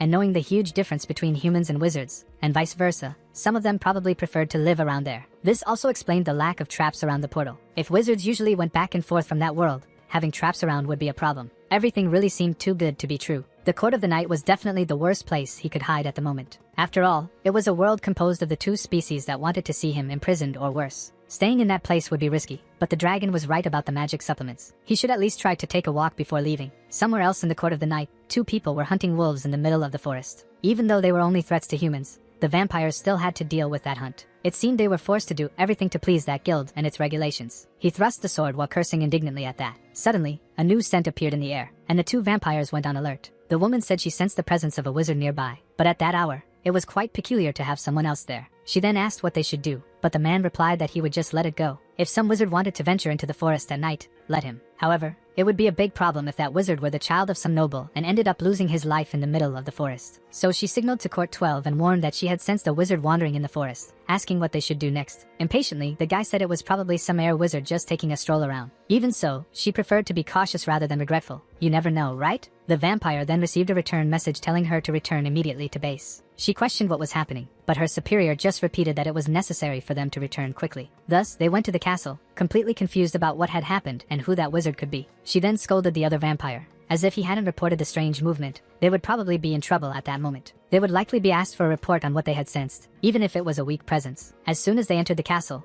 a noble was already waiting for them. He asked if the two were the vampires on patrol, but they didn't recognize the guy and asked where their partner was. The man then introduced himself as Master Tyson and said that the problem was probably far beyond what their partner could handle. Upon hearing that he was a member of the BSE, the vampire completely changed his posture. Tyson then began to ask what they had seen in the forest, but they hadn't seen anything, only sensed the essence of a wizard nearby. The master asked if they were sure it was a wizard, and the woman replied that it was certainly a human magic, but she hadn't been able to detect its nature. That issue made things a bit more complicated. The man then asked what the BSE was doing in the night court. Tyson then replied that they believed the possible fugitive had escaped to the world between the portals. That human was definitely dangerous since he had attracted the attention of that guild. His strength was still not completely known, but at the moment, that man was considered high risk by the BSE. He then commanded the vampires to inform their partners to stay alert. If someone named Callum Wells appeared, they were to report to him immediately. After all, they needed to capture him as quickly as possible. No book he had read had prepared him to deal with the night court. His very name gave the feeling that there were monsters hiding around every corner, demons and witches using the darkness to their advantage. But none of them were that refined. Because what terrified in the night court were not the vampires or the other supernatural beings, but the moon that seemed like it would collide with that world at any moment. So large it was in the sky. When it pulsed, the whole earth pulsed too,